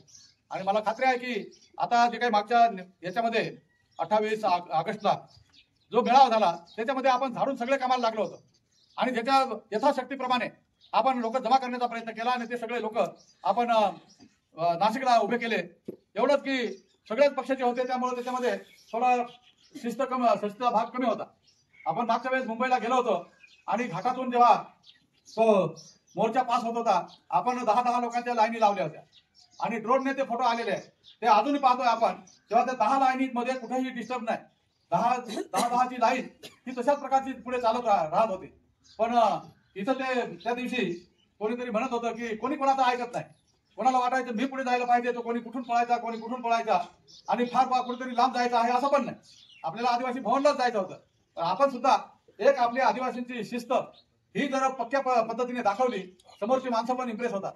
अगे आपल्या त्या कुठल्या मैदानावरून रात्री आम्ही निघालो आणि सोमय्या मैदानावरून आणि आझाद मैदानावर गेलो, सगळे तेवढ्याच अशा पद्धतीने एकदम लोक झोपेतून उठले तरी त्यांना सांगितलं 10ची लाईन पकडायची आणि रस्ता मोकळा होता। 1 वाजेला गेलो तर ती शिस्त पाहून लोकांनी म्हणजे जवळजवळ पहाटेपर्यंत त्या लोकांना कोणी कुठं पाणी, कुठं चहा, कुठं खजूर, कुठं बिस्किट सगळं म्हणजे त्या लोकांनी त्याची सोय करून दिली होती। तर मला वाटतंय आपला लढा हा इतर लोकांना त्रासदायक होणार नाही, इतर लोकांवरती त्याचा प्रभाव पडेल आणि त्या लोकांकडून आपल्याला मदत होईल अशा प्रकारचा लढा असला पाहिजे। आणि त्याच्यासाठी आपण जो काही पुढचा पाऊल टाकू ते अत्यंत शिस्तीत राहील। सगळे कार्यकर्ते जर कामाला लागले तर मला वाटतं याच्यात कुठलीच अडचण येणार नाही। आणि म्हणून आज आपण जाता जाता ही जी काही फंडाची आपण कल्पना इथं सुचवलेली आहे त्याची एक आपण कमिटी करूया आणि त्या कमिटीकडं एक पावती पुस्तक पण छापू। त्याला पावती पाहिजे असेल त्याला पावती देऊ, एखादा गुप्तदान करणार असेल तर त्याला पावतीची गरज नाही असं त्यांनी सांगितलं तर त्याला कच्ची पावती किंवा ते पावती तुझ्याकडे ठेवू नाही तर नको ठेवू। तर अशा प्रकारचं आपण त्या फंडाची रक्कम जमा करण्याची सिस्टीम ठेवूया। तेव्हा मला वाटतंय की ह्या कमिटीमध्ये जे म्हणजे कार्यकर्त्यांची ज्यांना कोणाला राहायची इच्छा असेल तो राहील, तर मला वाटतंय की कर्मचारी जे आहेत त्या कर्मचाऱ्यांमधून म्हणजे 5 लोकांची कमिटी करावी, त्याच्यामध्ये 1-2 पदाधिकारी आपल्या सामाजिक घ्यावेत आणि 3 कर्मचारी हे त्याच्यात सभासद करावेत अशा प्रकारची माझी सूचना आहे। कोणाला त्याच्यात जर वावगं वाटत असेल किंवा कर्मचाऱ्यांचीच राहिली तरी चालेल। मी काय म्हणतो सामाजिक कोणीच नको, माझ्यासारखा राहिला मला इलेक्शन लागले। खरं म्हणजे बऱ्याच वक्त्यांनी या संदर्भामध्ये विषय मांडलेले आहेत आणि ज्येष्ठी म्हणजे हा लढा उभा करायचा असेल तर त्याला जे आर्थिक बळ लागणार आहे ते कुठून करणार याच्यावर ज्येष्ठी भर दिलेला आहे। खरं म्हणजे जे 13 जिल्ह्यामध्ये मुलं उपोषणाला बसले, 8-15 दिवस झाले त्याला कोणी पण विचारत नव्हता आणि 11 तारखेला गावित साहेबांनी सांगितलं की आपण त्यांना भेट द्यायची आहे। गावित साहेबांनी भेट दिली, 12 तारखेला कलेक्टरला निवेदन दिलं, 20 तारखेपर्यंत मुदत दिली, 20 तारखेपर्यंत या संदर्भामध्ये निर्णय झाला नाही तर आम्ही फार मोठं असं आंदोलन करू। आणि म्हणून साठी 20 तारखेपर्यंत कुठलाही निर्णय झाला नाही आणि गावित साहेबांनी भूमिका घेतली की आपल्याला या मुलांना न्याय मिळवून द्यायचा असेल किंवा पेशा संदर्भात जे काही कायदे कानून आहे त्याची अंमलबजावणी करायची असेल तर आपल्याला कठोर अशी भूमिका घ्यावी लागणार आहे. आणि म्हणून त्यांनी निर्णय घेतला, रस्ता रोको करू आपण. रस्ता रोको केला. 22 तारखेला अचानक निर्णय घेतला की मी स्वतःच उपोषणाला बसतो. त्याच्याशिवाय हे वातावरण निर्माण होणार नाही, वातावरण तापणार नाही, आणि म्हणून स्वतःच्या उपोषणाला बसले. मित्रांनो, सर्व झालं, तुम्ही सर्वांनी चर्चा केली, अनेकांनी भाषणं केली. ते म्हणतात स्वराज्य स्थापन करण्यासाठी सर्व गोष्टी लागत होत्या, पण त्याच्यासाठी एक नाव पाहिजे होता, आणि ते नाव होता छत्रपती शिवाजी महाराजांचा. तसाच जो आदिवासीचा लढा आहे त्याच्यामध्ये अनेक, तुम्ही सांगताय 26 आमदार आहेत, 27 आमदार आहेत, अनेक खासदार आहेत, अनेक लोक वेगवेगळ्या पदावर काम करतायत. पुढे काय? पुढे काहीच नाही. आणि म्हणून साठी गावित साहेबांची भूमिका घेतली. ज्या आदिवासी समाजामध्ये काम करतायत त्यांनी सर्वांनी चर्चा करून याचा नेतृत्व गावित साहेबांनीच करावं अशा पद्धतीची भूमिका घेतली. आणि म्हणून गावित साहेबांना जो लढा उभा केला आणि वातावरण तापला. वातावरण तापला. मी मुद्दा माझ्या निदर्शनास आला, आपण रस्ते रोको केले. सर्वात त्रास झाला तो आपल्या आदिवासीचा झाला. बाहेरचे लोक यायचे, त्यांना समजून सांगायचो आमच्या आदिवासीच्या प्रश्नावरती उपोषण केलं, आम्ही रस्ता रोको केला, ते फिरून जात होते. पण आपले आदिवासी इकडून इकडे हिंडणारे हेच शिव्या देत होते. काही तर अजूनही शिव्या देतात. आपल्या गाडीवर साहित्य मला रोज शिव्या देतात. ते म्हणतात मला सोडलाच नाही, तो मौन राहून आता कसं उभा राहतो, त्याला पाडणारच. अरे हा लढा आदिवासीचा मौन राहून द्यायचा होता का? माझा संबंध आहे का? तुमच्यासारखे जाणकार माणसांनी, तुमच्या बरोबर असलेला शिक्षक माणूस बोला ना, चांगलं नाही विषय आपण विषय घेऊन, आदिवासीच्या लढ्याचा विषय घेऊन रस्त्यावर उतरलो. तुमच्यासारख्या सुशिक्षित लोकांनी अनेकांना समजून सांगितलं पाहिजे. तर जे काही आम्ही लढा करत होतो आम्हाला स्वीकार. आणि म्हणून साठी हे जे त्रास झाले या आदिवासी लोकांनी त्रास दिला. आपण चाललोय आदिवासीच्या गोष्टी, पण आपल्याच लोकांनी जो त्रास दिला तो भयानक त्रास दिला. आणि म्हणून साठी इथं जे सांगितलं ते आता काही ना सांगितलं, नाशिकला आंदोलन करायचं का मुंबईला आंदोलन करायचं. मग नाशिकला आंदोलन करायचं तर मागे किमान 1.5 लाख लोकांचं आंदोलन झालं ना. मग आता करायचं तर 2 लाख केल्या पाहिजे. मग 2 लाखांनी यायचे. आता मागच्या वेळेस तर ती चर्चा झाली. सुगाणीमधून मोठ्या प्रमाणावर गेलो, पण कशामुळे गेलो? इकडे मिळला म्हणून गेलो ना. आणि जर ती मिळला नसता मग पेशावाल्यांनी मदत केली म्हणून गेलो. 750 गाड्या दिल्या. विषय आपण आदिवासीचा बोलतोय, पण पैसे पेसाचे आले म्हणून आपण गेलो. आणि म्हणून साठी आपल्याला कोणीतरी मागे सांगितलं का नाशिकमध्ये आंदोलन करण्यापेक्षा मुंबई चकाचम करायची. मग मुंबई चकाचम करायची तर 5-50 हजारांना, लाखांना होईल का? तिथे लाखो लोक न्यावं लागतील, आणि लाखो लोक न्यायचे. मग त्याला खूप मोठी आर्थिक मदत लागेल, पाठबळ लागेल. आता गावित साहेबांनी सांगितलं, चिंतामणजी गावित साहेबांनी, यांना सूचना करा, त्यांना सूचना करा. पण रणजितच्या भाषणामधून आला की काय लढा उभा करायचा होता. सारे आमदारांनी सांगितलं 2-2 लाख देऊ. आणि द्यायची वेळ आली तेव्हा कोणीच दिलं नाही. त्या सूचना हे देतील तेव्हा आपण करू. त्यांच्या भरोशावर न राहता आपण आपल्या बळावर काय उभं केलं पाहिजे. आणि म्हणून आंदोलनाची दिशा गावित साहेब आता सोमवारी काय मुंबईला ठरतंय, इथून ठरेल मग नाशिकला करायचं का मुंबईला आंदोलन करायचं, कशा पद्धतीने आंदोलन करायचं हे ते सांगणारच आहे. पण आंदोलन करायचं हे जे पेशा चाललाय, शिक्षक चाललंय, आमका चाललंय, त्याच्यापेक्षा आपण काय करणार आहोत की आपल्या मुलाबाळांचा प्रश्न आहे. मग शिक्षणाचे ज्याचे मुलं शिकलेत त्यांचा नोकरीचा प्रश्न आहे. ज्यांना राजकारण करायचं आहे त्याचा राजकारणाचा प्रश्न आहे. त्यांची पण अडचण आहे ना. हे धनगर फिंगर आले ना तर ते इथे उभे राहतील. मग तुम्ही काय करणार? मागे आपण पाहिलं ना ओबीसी वाले इथं इगतपुरीची बाई बाऱ्यामध्ये. आणि म्हणून यासाठी आपल्याला या साऱ्या गोष्टी रोखायच्या असतील. त्यांचे लोक ते म्हणतायत ना धनगर परबळ आहे, परबळ बिरबळ काही नाही. हा जेव्हा आपला मुद्दा आला, आता नोकऱ्या द्यावा लागतील, ग्रामपंचायतीला देशाचा फंड वाढवू द्यावा लागेल, या सर्व गोष्टी त्यांनी सारा मूल्यमापन करून जाणून बुजून हा धनगराचा मुद्दा पुढे आणला. नाही तर खऱ्या अर्थानं 1979 साली महाराष्ट्र शासनानं हा धनगरांचा प्रश्न केंद्र शासनाला पाठवला होता. आणि 81 साली त्यांनी तो परत घेतला. कारण हे धनगर आहे, हे आदिवासी होऊ शकत नाही. मग हे जर सारं झालं, सुप्रीम कोर्टानं विरोधात निर्णय दिला, तर हा मुद्दा आलाच कसा? हा मुद्दा जाणून बुजून आणला, त्याचं काहीतरी करायचं, तिथे कोर्टात ते टाकून द्यायचं आणि त्याच्यावर घोळ घालत बसायचा. कोणते धनगर परबळ आहेत? कोण धनगर परबळ आहेत? आपण परबळ नाही का? आपले मुलं शिकलेले आहेत, आपले मुलं कोणी शिक्षक आहेत, आपले मुलं कोणी ग्रामसेवक आहेत, आपले मुलं कोणी कृषीकडे आहेत, आपले फॉरेस्टकडे आहेत. मग आपण काय या एका लुळे आहेत का? आणि धनगरांना जे रसद पुरवली जाते हे शासन पुरवतं. हे जाणून बुजून हा विषय डायव्हर्ट करण्यासाठी पैसे पुरवतात. पैसे धनगरांचे नाही. हे मेंढरा चारणारे काय करतात? आणि इथे जे म्हणतायत 26 आमदार आहेत, आमके खासदार आहेत, फलाना खासदार, एक धनगर उठला काहीतरी बोलला, काहीतरी भराल तो कोण आदिवासी, त्याची अवकात काय म्हणे, त्याची लायकी काय, हे आमच्याशी लढू शकतात का? बोलला कोणी बोलला तर आपल्याला काय या आलंय का? का बंधन आहेत आपल्यावर? त्यांचं कोणी काहीतरी केलं का मोर्चे निघतात, सर्व हे करतात. राजीव गांधी बद्दल कोणीतरी काहीतरी बोलला, हे भाजपवाले मोर्चे, आमक्यानी मोर्चे, आणि आपले चाललंय कुठून निधी येईल कुठून काय. आणि समजा निधी नाही चालला, पेशावाल्यांनी नाही दिलं तर काय करणार, शिक्षकांना नाही दिलं तर काय करणार, लढा उभा होईल का? आणि म्हणून साठी आपल्याला यासाठी आपली लढाई उभी करायची असेल, आपला लढा द्यायचा असेल तर आपल्याला सुद्धा मनावर घ्यावं लागणार आहे. प्रत्येक माणसानं गावागावात सांगितलं पाहिजे, प्रत्येक माणसानं 10-20 रुपये खिशातून काढले पाहिजे. प्रत्येक माणसानं निधी उभे होऊ शकतो ना. शिक्षक द्यायचे ते देतील, ग्रामसेवक देतील, कृषीवाले देतील. आता ग्रामसेवक जर तसं म्हटलं तर ते पेसाचे बळावरच पाठबळ आहे ना. ते लोक किती आहेत? 44 लोक आहेत. कृषीचे 36 लोक आहेत. आणि अंगणवाडी याचा तर विषयच नाही, त्यांनाच मिळत नाही. 4-5 मिनिटं. मग राहिला प्रश्न आपला, लढा आपला लढायचा आहे, आपल्या लढाई आपली उभी करायची आहे. मग आपण सुद्धा आपल्या त्याची ओवाळणी राहिली ना. आणि म्हणून मित्रांनो, हा जो लढा लढलो आपण, हे जे दाखवून दिलं नाशिक पर्यंत, त्याच्यामध्ये सरकारनं फार मोठी दखल घेतली आणि त्यामध्ये सुरगाणा पेठची महत्वाची दखल घेतलेली आहे. कारण इथं तुम्ही पाहिलं नाशिकमध्ये ते काही लाडक्या बहिणी बोलवल्या, आपल्या दोन्ही तालुक्यातून एकही लाडकी बहीण गेली नाही. पाटलेच गेलेल्या कुठल्या काय काय गेलेल्या आपल्याकडे कोणी गेला नाही, पाठवलं आपल्याकडे पहाटे 4 वाजता नाही, आपल्याकडून 4 वाजता पण गेलं नाही कोणी. आम्ही बोलवलं नाही, कोणीच गेलं नाही.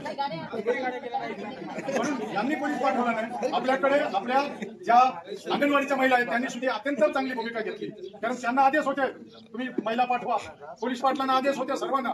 पण या लढ्यामध्ये सर्वांनी भूमिका अत्यंत चांगली घेतली. आणि म्हणून साठी आपला जो लढा उभा करायचा आहे, ग्रामसेवक आहेत, आपण शिक्षकांची चर्चा करतो, पण या तालुक्यामध्ये शेकडो कोटीच्या योजना जीवनच्या योजना चालू आहेत. ते ठेकेदार आहेत, बाहेरचे ठेकेदार आहेत, ते पण इथं आहेत. ग्रामसेवक तिथल्या सरपंचानं ठरवलं तर त्यांच्याकडून पण निधी घेतला पाहिजे. तर तुम्ही रितशीर त्यांना पावती द्या. लाखो कोटीच्या योजना चालू आहेत. माझे गाव 2 कोटीच्या योजना चालू आहे, यांच्या गावात 2 कोटीच्या योजना चालू आहे, डांगऱ्यावर 2 कोटीच्या योजना चालू आहे, अशा 2-2, 3-3 कोटीच्या योजना चालू आहे. मग अशा लोकांकडून निधी घ्यायला काय हरकत आहे? हरकत काय सांगा ना. त्यांच्याकडून निधी घेतला पाहिजे. ठक्कर बाबाची योजना आहे, ते ठक्कर बाबाची योजनेसाठी बाहेरचे ठेकेदार आहेत, ते सरपंचाला गोलमोल करतात. आपल्या सरपंचांनी ठणकून सांगितलं पाहिजे का आमचा लढा आहे, त्याच्यासाठी आमचं योगदान पाहिजे. मी या गावचा सरपंच आहे, माझ्या गावचे लोक मला न्यायचे, याच्यामध्ये तू इन्व्हॉल्व झाले पाहिजे. त्याला ठणकावून सांगा. त्यानंतर जनसुविधेचे काम आहेत, ते बाहेरचे ठेकेदार आहेत, ते इथे काम करून लाखो रुपये कमवून घेऊन जात आहेत. आपल्या जीवावर कामं आपली आहेत. आणि म्हणून साठी याच्यामधूनही लाखो रुपये निधी जमावा लागणार आहे. कारण मुंबईला जायचं म्हटलं तर कोट्यवधी रुपये लागणार आहेत, कोट्यवधी रुपये. मास्तरांनी 50,000 दिले आणि यांनी दिले असं जर करून जमणार नाही. आणि यांनी जे मार्ग चांगला सांगितला, भोये साहेबांनी त्यांनी चांगला मार्ग सांगितलं की आपल्याला पैसा जमा करायचा असेल तर आपण गाव पातळीवर सांगू शकतो की आपल्याला या लढ्यामध्ये सहभाग आपलाही नोंदवायचा आहे, आपल्या गावाचाही नोंदवायचा आहे. आणि मग याच्यासाठी आपण जर निधी उभी करू शकत नसेल तर वनराईचा बंधारा बांधा. ते जे वनराईच्या बंधाऱ्यासाठी जे पैसे उपलब्ध आहेत ते आपण यासाठी खर्च करू. याच्यामधून अनेक सोर्स आहेत ना, अनेक सोर्स. पण आपण रडतोय होईल का नाही होईल का, कोण देईल काय करेल. आपणच उभा करू शकतो ना, खूप पैसा उभा करू शकतो. जर जीवनवाल्यांकडून घ्या, कॉन्ट्रॅक्टर ज्याच्या ज्याच्या गावात कॉन्ट्रॅक्टर आहे त्याच्या सरपंचांनी ठरवून ठेवायचं, त्याला बोलवून घ्या, त्याला सांगा एवढे पैसे द्यावे लागतील. बाकीचं माहित नाही, जे बाहेरचे ठेकेदार आहेत त्यांनाही सांगा तुम्हाला पैसे द्यावे लागतील. काय चाललंय, कामं करतायत. 2 महिन्यापूर्वी केलेला डांबरी रस्ता आता दिसत पण नाही. असे कामं करून कोट्यवधी रुपये कमवणारे इथून कमवून जात आहेत. त्यांच्याकडे आपण हे करत नाही. आणि म्हणून असे अनेक सोर्स आहेत आपल्याला, जे होतील ते गावी साहेब जो निर्णय घेतील त्या निर्णयालाच घ्यावा लागणार. कोणी म्हणेल हे राजकीय स्वार्थासाठी, कसला राजकीय स्वार्थ आहे, कसला राजकीय स्वार्थ आहे सांगा ना. तिच्यात पण आपले 25-30 लोकप्रतिनिधी आज विधानसभेमध्ये आहेत, लोकसभेमध्ये आहेत, नाही काही बोलत. मग आपल्याला कोणाच्या तरी भरोशावर लढा लढावा लागणार आहे ना, त्याच्यासाठी कोणीतरी पाहिजे ना. आपण शिवाजी महाराजांच्या गोष्टी आहेत तो जे बाजू परगुणा अमुक खिंड लढवली, अमका केला, त्याला वाचवला, त्या सगळ्या गोष्टी. आणि म्हणून आपल्याला लढा लढायचा असेल त्याच्यामध्ये राजकारण काय, मी शिवसेनेचा आहे ना, सुरतला गेले, मी शिवसेनेचा आहे, राष्ट्रवादीचा आहे. ज्या त्याच्या पक्षाचं त्याने काम करावं. पण आपण आदिवासीमध्येच काम करतोय ना. उद्या आपल्याला उभा राहायचं तर आदिवासी याच्यामधूनच उभा राहणार आहोत ना आपण. का आपल्याला हे मराठी तिथेच जागा देणार आहेत का. आणि म्हणून साठी आपण कुठले पक्षपातीपणा न करता, जातपात न पाहता, काय न पाहता, आता सर्वांना निमंत्रित केलं होतं. सर्वांना निमंत्रित, इथं काय सर्वांना निमंत्रित केलं होतं, सर्व सांगितलं होतं का इथं काही पक्षीय राजकारण आणू नका.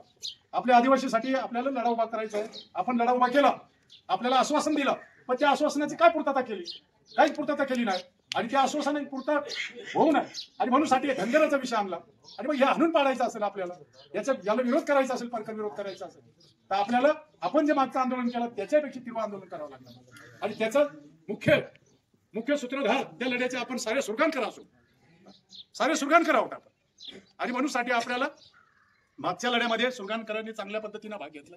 आपणही आता प्रत्येक काहीला आता जरा वावडा लागतंय, इथं हा आहे तिथं तो आहे, मग आपण कसं जायचा हे पुढे येतील दिवस मग बघू आपण.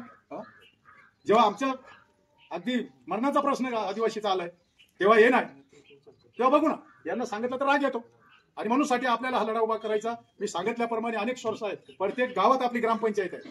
तिथे तिथे जिथे तिथे एखाद्या ठिकाणी पाणी पुरवठा योजना नसेल, तिथे जण सुविधाची कामं आहेत, ठक्कर बापाची कामं आहेत, ते आपण ठरवू. आखं वाटलं तर सारे सरपंच आहे बोलवा एक दिवशी, त्याला सांगू हे तुम्हाला 5 आणि 10 हजारावर फसवणार असतील, यांनी कशाला फसता, कोटीपतीची कामं करतायत ना. आम्ही सांगतोय ना, आम्ही आमच्या गावामध्ये काम जे चालू आहे त्याला सांगू ₹1,00,000 ठेव, तुझी बापाची ठेवू नये, तुझ्या आले तू इथे काम करतो, हे प्रत्येक सांगणार आहोत ना आपण. आणि म्हणून साठी आपण निधी उभी करू. फक्त आता लढा काय करायचा त्याच्यावर चर्चा करतील गाव साहेब सांगतील, आणि पुढची काय भूमिका घ्यायची आपण नक्कीच कमी पडणार. सुरगानकर तर नक्कीच कमी पडायचं नाही. आपण हा लढा पेटवला तो सुरगानकरांनीच पेटवला. जर गावित साहेबांना ती भूमिका घेतली नसती ते असंच वाऱ्यावर लुटून दिला होता आपल्याला. अहो, महाराष्ट्र राज्याचे मुख्यमंत्री उपमुख्यमंत्री नाशिकमध्ये आले, विचारून पण पाहिलं नाही. जर गावित साहेब उपोषणाला बसले नसते, त्यांच्या भूमिकेमुळं समग्र राज्यामध्ये आदिवासी क्षेत्रामध्ये त्याची चर्चा झाली, लोकांमध्ये चर्चा झाली, लाखोचा मोर्चा नाशिकला निघला. म्हणून कुठेतरी आपल्याला 29ला बोलावलं. पुढे काय केलं? काहीच नाही. आणि पुढे काय केलं त्याच्यावरती फक्त गावित साहेबच बोलतायत. रोज आम्ही रोज सांगता अरे काय करायचं, आपल्याला फसवलं, काय करायचं, आपल्याला फसवलं, बाकीचं काय नाही काही सांगत. यांनी बाकीच्यांनी सांगायला पाहिजे ना. तुम्ही रोज मंत्रालयात असता, तुम्ही सांगायला पाहिजे. आदिवासीचे मंत्री रोज मंत्रालयात असतात, तुम्ही सांगायला पाहिजे ना. ते तुम्ही आश्वासन दिला होता, तर त्याचं काय केलं, त्याची पूर्तता काय केली, का नाही केली, तुम्ही आमची फसवणूक केली. बोलतो का कोणी? काहीच बोलत नाही. आणि म्हणून गावित साहेबांनी जी भूमिका घेतली ती भूमिका अत्यंत चांगली भूमिका आहे. आपल्याला बाकीचं कोणाला काय वाटत असेल वाटू द्या, कोणाला याचा नाही याचा काय करायचं ते करतील, पण आपल्याला ज्याला ज्याला याचं जाणीव आहे की आपल्या मुलांच्या नोकऱ्या मिळाल्या पाहिजे. हे जे आपल्यावर जो घाला घातला जातो धनगराच्या खांद्यावर बंदूक ठेवून, ते परतवून लावायचं, त्याची ज्याला ज्याला जाणीव आहे त्यांनी चळवळीत साहेब मागे व्हावं. आणि गावित साहेब मागे म्हणायचे आपल्याला जर लढा उभा करायचा तर ते गाड्या फिरवावं लागतील, हे करावं लागेल. कशासाठी साहेब? आता आपल्या जेवढ्या शाळा आहेत तेवढ्या शाळेवर चुकून बिगर आदिवासी शिक्षक असेल ना, सारे आदिवासी आपले शिक्षक आहेत, त्यांनी प्रचार केला पाहिजे. त्या गावात त्यांनी प्रचार केला पाहिजे. कृषीचे लोक आहेत, त्याच्यानंतर ग्रामसेवक आहेत, त्याच्यानंतर आपल्या अंगणवाडी आहेत. साऱ्यांनी जर प्रचार केला तर गाड्या फिरवायची काय गरज आहे? हे रिकामट्या गाड्या फिरवून हे करा ते करा हे सांगायची काहीच गरज नाही. एक धनगर उठून आवाहन करतो, आपण शेकडो लाखो लोक आहोत ना. आणि अशा पद्धतीचा आपल्याला जे जे आज ठरेल, जे जे गावित साहेब पुढची दिशा घेतील त्या दिशेने आपल्याला जायचं आहे. आणि ती दिशा जे ठरेल ते सुरगाण्याचा अस्तित्वाचा प्रश्न आहे, अस्तित्वाचा. तर आपला कोणीतरी सुरगाण्याचा या लढाईमध्ये प्रामुख्याने सहभागी झाले. आपण पेटवाले किती राहतील, कळवणवाले किती राहतील, आणखी महाराष्ट्रातील ज्या ज्या आदिवासी तालुके आहेत, आदिवासी जिल्हे आहेत तिथे किती राहतील, त्याच्याशी आपल्याला काही घेणं देणार. आम्ही सुरगाण्यावाले किती राहू त्याचा आपल्याला विचार करायचा आहे. आणि नक्कीच सुरगाणा या लढ्यामध्ये नक्कीच मागे पडणार नाही, कमी पडणार नाही, अशा पद्धतीची तुमच्याकडून अपेक्षा व्यक्त करतोय. मी काही चुकीची सूचना असेल माफ करा. तुम्ही जे सांगितलं ना तुम्ही कमी नाही पडल्या पाहिजे. 800 शिक्षक आहेत, आमचे 800 शिक्षक आहेत. 800 शिक्षक तुम्हाला ₹1000 सांगा. अरे अर्धा पगार द्या ना एक दिवसाला, महिन्याचा. आदिवासीचा मरणाचा लढा आहे, जीवन मरणाचा प्रश्न आहे. गेला 1 महिन्याचा अर्धा पगार काय फरक पडणार आहे? आणि अर्धा पगार जर दिला 800 गुणिले अर्धा पगार किती होतील? तो फार होईल ना. कोणाचं भीक मागायची गरज नाही. सरकारकडे भीक मागायची ते तर देणारच नाही, पैसे उभे करायला देणार नाही. म्हणून तुम्ही ढसाळ हाताने मदत करा. तुम्ही ते तिकडे जाऊन डोंगरावर लिहून दाखवतो 5000. अरे बापरे बाप, असं करू नका, असं करू नका. आम्ही उघडे नागडे आहोत. आता जास्त नाही सांगेल, तुमच्या भरोशावर आम्ही लढू राहिले. सगळं आमचा तुमच्याजवळ बायोडाटा आहे.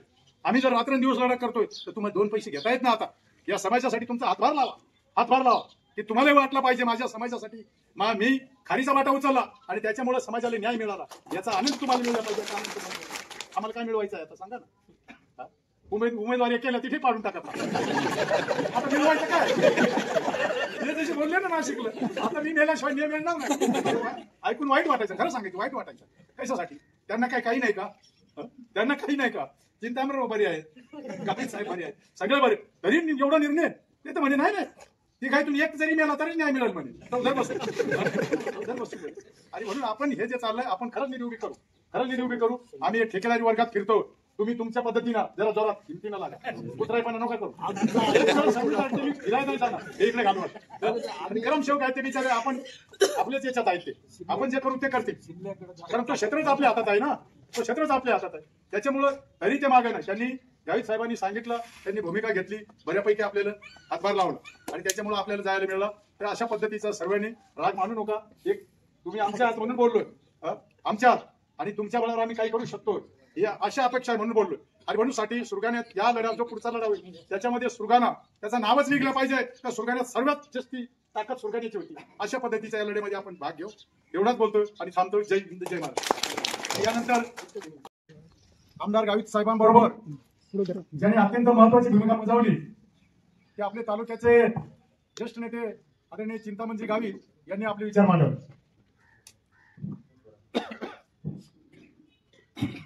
आज आपण या ठिकाणी सर्वपक्षीय याच्यामध्ये कुठल्याही प्रकारचा भेदभाव न करता सर्व नोकरांच्या आदिवासी संघटना या सर्वांनी मिळून आपण या ठिकाणी बैठक घेतलेली आहे. परंतु बैठकीचा उद्देश जो आहे तो सर्वांसाठी आहे, परंतु उपस्थिती मात्र कमी आहे.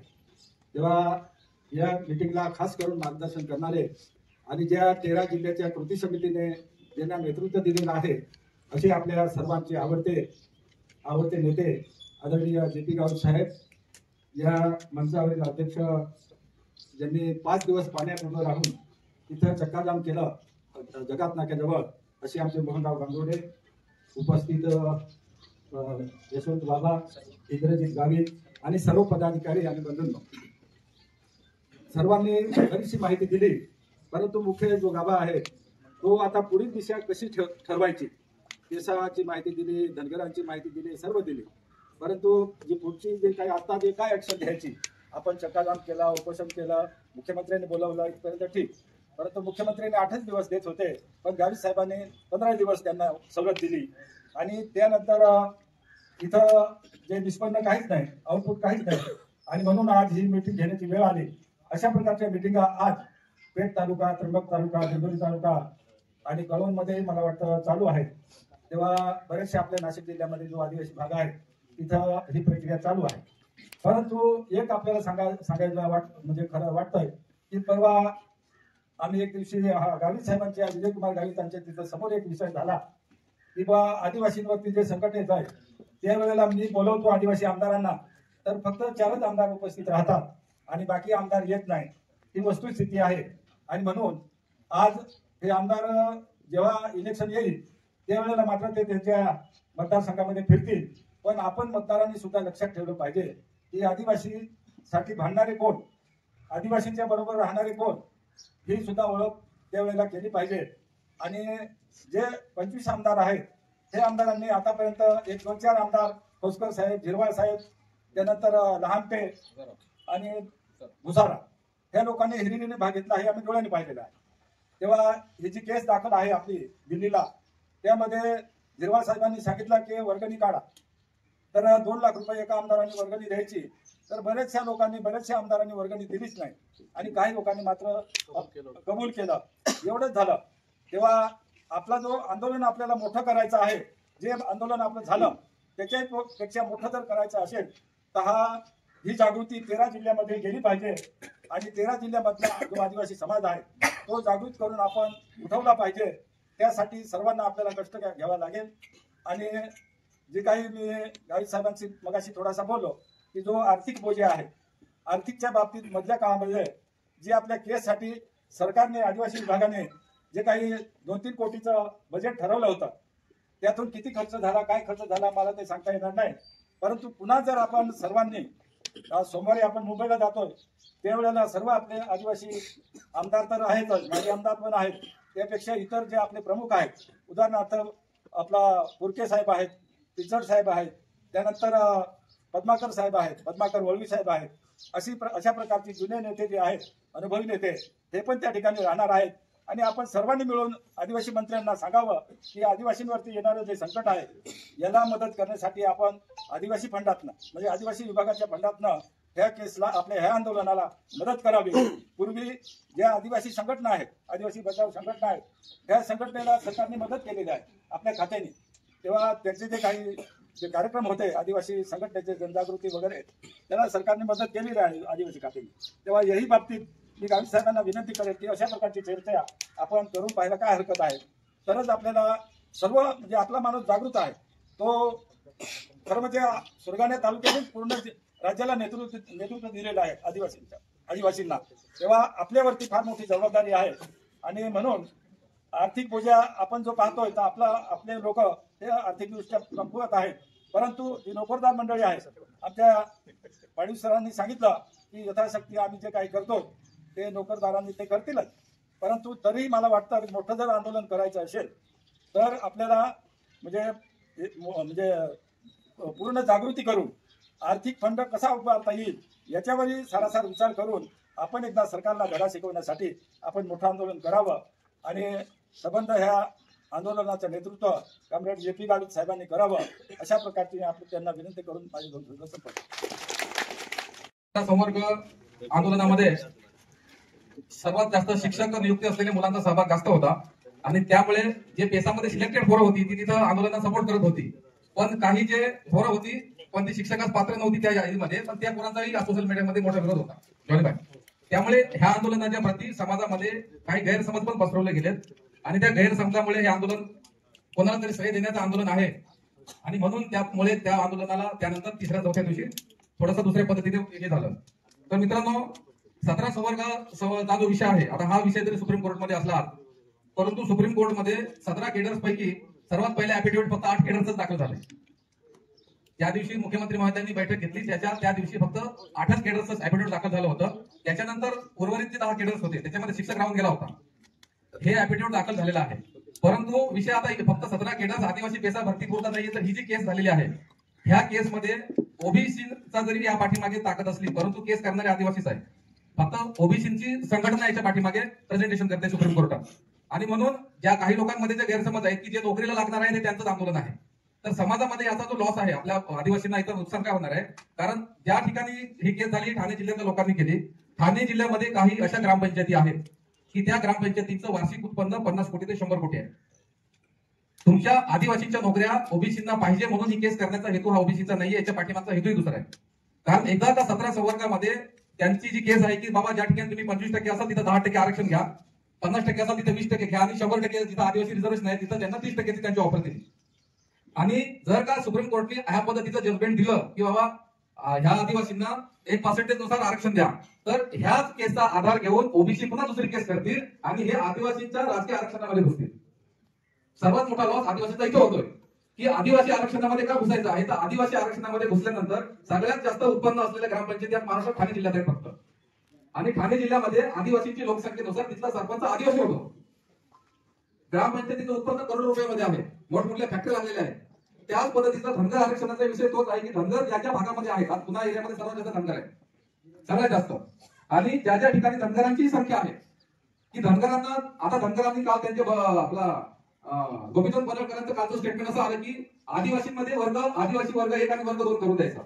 एनटी 3.5% त्यांना ऑलरेडी रिझर्वेशन आहे, पण मग आदिवासींमधूनच रिझर्वेशन का पाहिजे.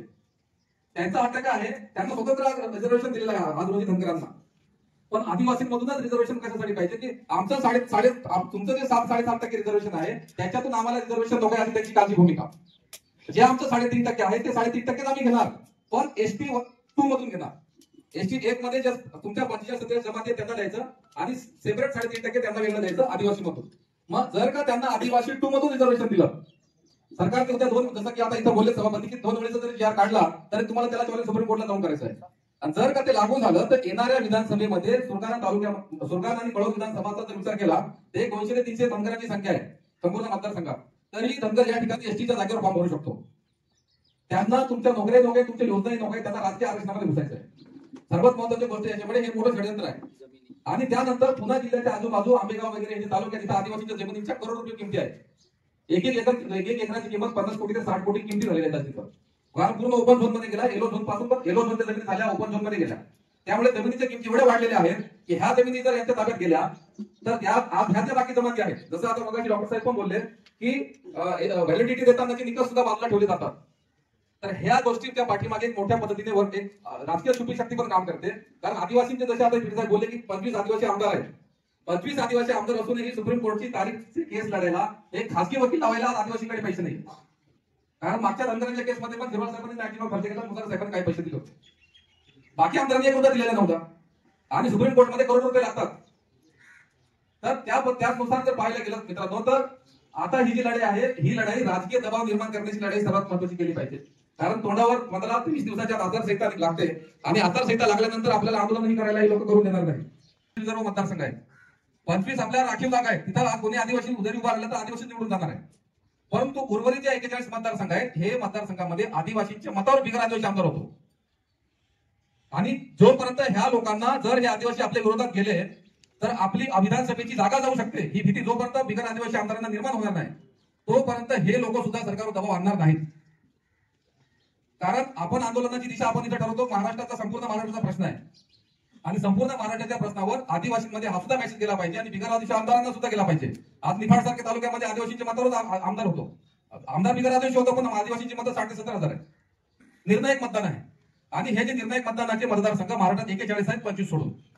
तर ह्या लोकांवर सुद्धा दबाव गट जोपर्यंत निर्माण होत नाही किंवा हा प्रचार केला गेला पाहिजे की ज्या आमदार आमच्या मतावर निवडून जातात तेच आदिवासी विरोधी काम करतात.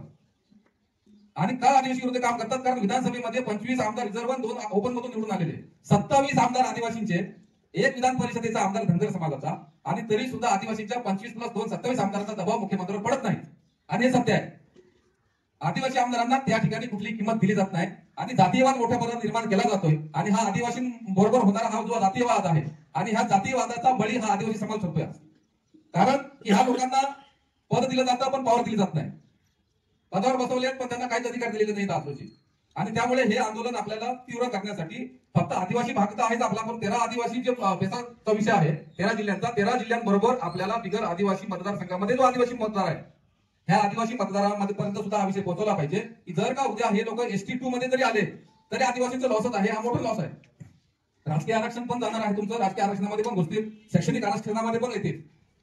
तर हा सर्व बाजूने विचार करून ह्या आंदोलनाची दिशा तीव्र करायची असेल तर मला असं वाटतं की आपण समाजापर्यंत हा मेसेज पोहोचवला पाहिजे की धनगर आदिवासींमध्ये आल्यानंतर आदिवासींचं नुकसान काय, मूळ आदिवासींचं.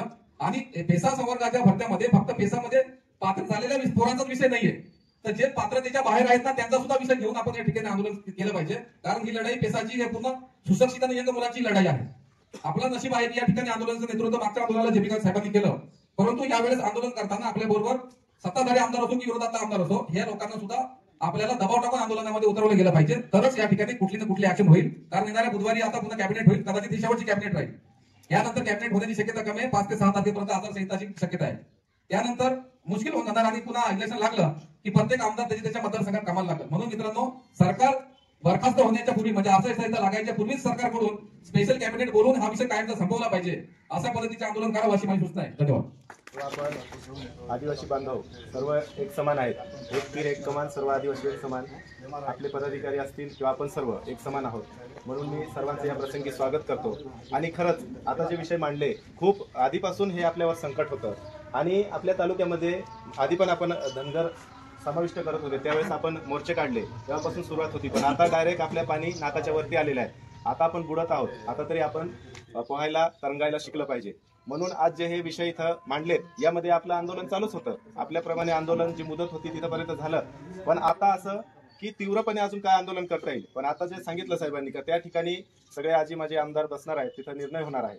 पण आज आपल्या या ठिकाणी तिकडं तर काय होईल ते होईल, पण आपण सर्वजण इथं आहोत. आपलं हे घर आहे, आपलं कुटुंब आहे. आपण सर्व एक कुटुंबाचे सदस्य म्हणून आपलं कुटुंब वाचवण्यासाठी आज एकदम ठोस निर्णय इथं घ्या.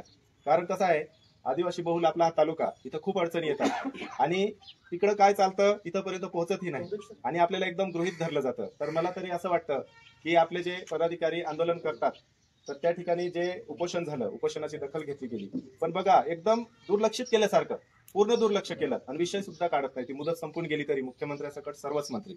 तर आपल्या ठिकाणी आता असं काहीतरी ठोस करू की जेणेकरून उपोषण तर होतच, पण उपोषण करत बसलो आता पुढे अजून तर हे असं टाइमपास करत इलेक्शन येईपर्यंत तसंच करणार. मग आता तीव्रपणे असं काहीतरी करावं असं मला वाटतं. एखादा एक तर मोर्चा काढावा किंवा आपली पूर्णपणे दखल घेतली जाईल असं काहीतरी हे करावं. कारण आपण रास्ता रोको करून पाहिला, त्याचं काय झालं, खरंच होती तीव्रता, पण आपल्याच आदिवासी भागात अडचणी आल्या. बाकी तिकडं ज्याचं हित साधायचं त्याने तिकडं केलं, म्हणजे इतर भागात त्या लोकांना काहीच फरक पडत नव्हता. आणि त्याच्यानंतर उपोषण केलं, उपोषणाने सरकार जागा झालं, पण तरी सुद्धा परत झोपलं.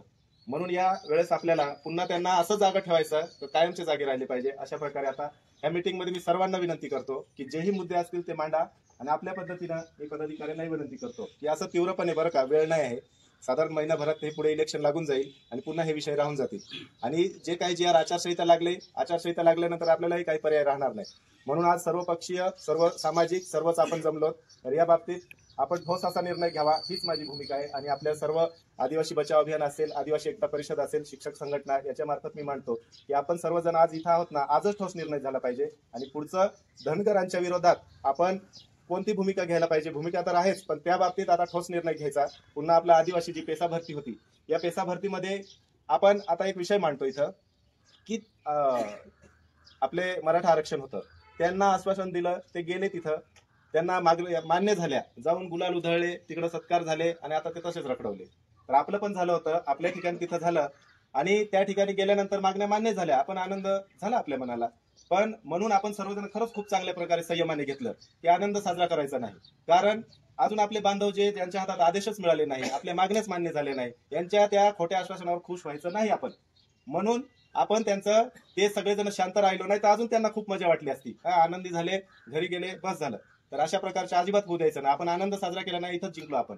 म्हणून आता शांत आहेत ना, आता पुढे लढाई लढून आता त्यांना कसे रडतील असं बघून आपण लढून दाखवू आणि त्याच्यानंतरच यश हातात मिळल्याशिवाय आनंद साजरा करायचा नाही, ही विनंती करतो. आणि खरंच सगळ्यांनी आता विषय मांडा आणि आजच ठोस निर्णय घ्या, कारण आपल्याला असंच रेंगाळत ठेवत आली. एवढं बोलून मी माझं बोलणं संपवतो. सूचनेप्रमाणे फक्त 2-3 वाक्य बोलतो की हे जर आपल्याला पुन्हा जर चक्का जाम करायचा आहे किंवा कुठेतरी आपल्याला मोर्चा करायचा तर महत्वाची गोष्ट आर्थिक तरतुदीचा महत्वाचा विषय आहे या ठिकाणी. आणि आर्थिक तरतूद जी आहे ती आपण नोकरदारांनी उचलली पाहिजे. जर नोकरदार तरतूद करत नसतील दुसरे लोक कोण पैसे देणार आहेत? जे लोक आपल्या कामावर जातात ते थोडे पैसे देणार आहेत. समाजासाठी विषय असा असतो की आपल्याला किती उत्पन्न आहे ते उत्पन्नात आपण काही रक्कम समाजासाठी देतो. दुसरी गोष्ट, एखाद्याकडे 10 रुपये उत्पन्न आहे तर त्याने 1 रुपया सुद्धा दिला पाहिजे. असे प्रकार असतात त्याच्यामध्ये. आणि तसं जर आपण केलं तरच ते निधी उभा राहील. आणि पहिल्यांदा निधी उभा केल्याशिवाय नाटकं होणार नाही. निधी महत्वाची गोष्ट आहे, त्याशिवाय ते आपण पुढे जाणार नाही. आणि मग पुढे जायचं ठरलं तर त्या ठिकाणी जास्तीत जास्त तरुण वर्गाने त्याच्यामध्ये सहभाग घेतला पाहिजे. तरुण वर्ग एकदम एकवटून निघायला पाहिजे जी डेट ठरेल त्या पद्धतीने. आणि बाकी आर्थिक तरतूद आपण सगळ्या नोकर स्टाफ असेल, मग तो शिक्षक असेल, दवाखान्यातल्या क्षेत्रातले माणसं असतील, ग्रामसेवक असतील, कुठल्याही वर्गातले असतील, सगळ्या लोकांनी दिलं पाहिजे. आता मी पाहतो की आपल्या आदिवासी मुलांच्या काही म्हणजे नोकरदारांच्या काही आदिवासी संघटना आहेत, म्हणजे जे मदत करण्यासाठी संघटना तयार झाल्या. उदाहरणार्थ आसरा फाउंडेशन आहे, आधार फाउंडेशन आहे. मी म्हणतो कोणीच नाही त्याच्यामध्ये आहे, फार ठराविक माणसं आहे त्याच्यामध्ये. आता सध्या इथं जे आहे ते पाडीसाहेब बरोबर ना, पाडीसरांना माहिती आहे, पाडीसर त्याच्यात, मी स्वतः त्याच्यामध्ये आहे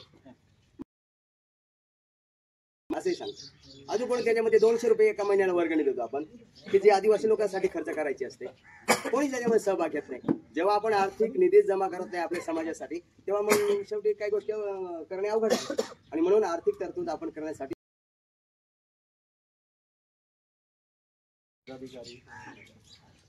मी या ठिकाणी कुठल्या पक्षाकडून बोलणार नाहीये, एक आदिवासी म्हणून बोलणार आहे. आता आपण जे पेसा अंतर्गतचे आंदोलन आतापर्यंत केलं, चक्का जाम केलं आणि बऱ्यापैकी चक्का जाम केल्यामुळे थोडी का होईना सरकारला जाग आली. परंतु आता अशी कंडिशन झाली की ते पेसाचं बाजूला राहिलं आणि धनगर समाजाला आदिवासीमध्ये आरक्षण देण्याचा जो कटकारस्थान सरकारचं चाललंय, त्यांनी आश्वासन दिलं, त्यांनी शब्द पण दिला.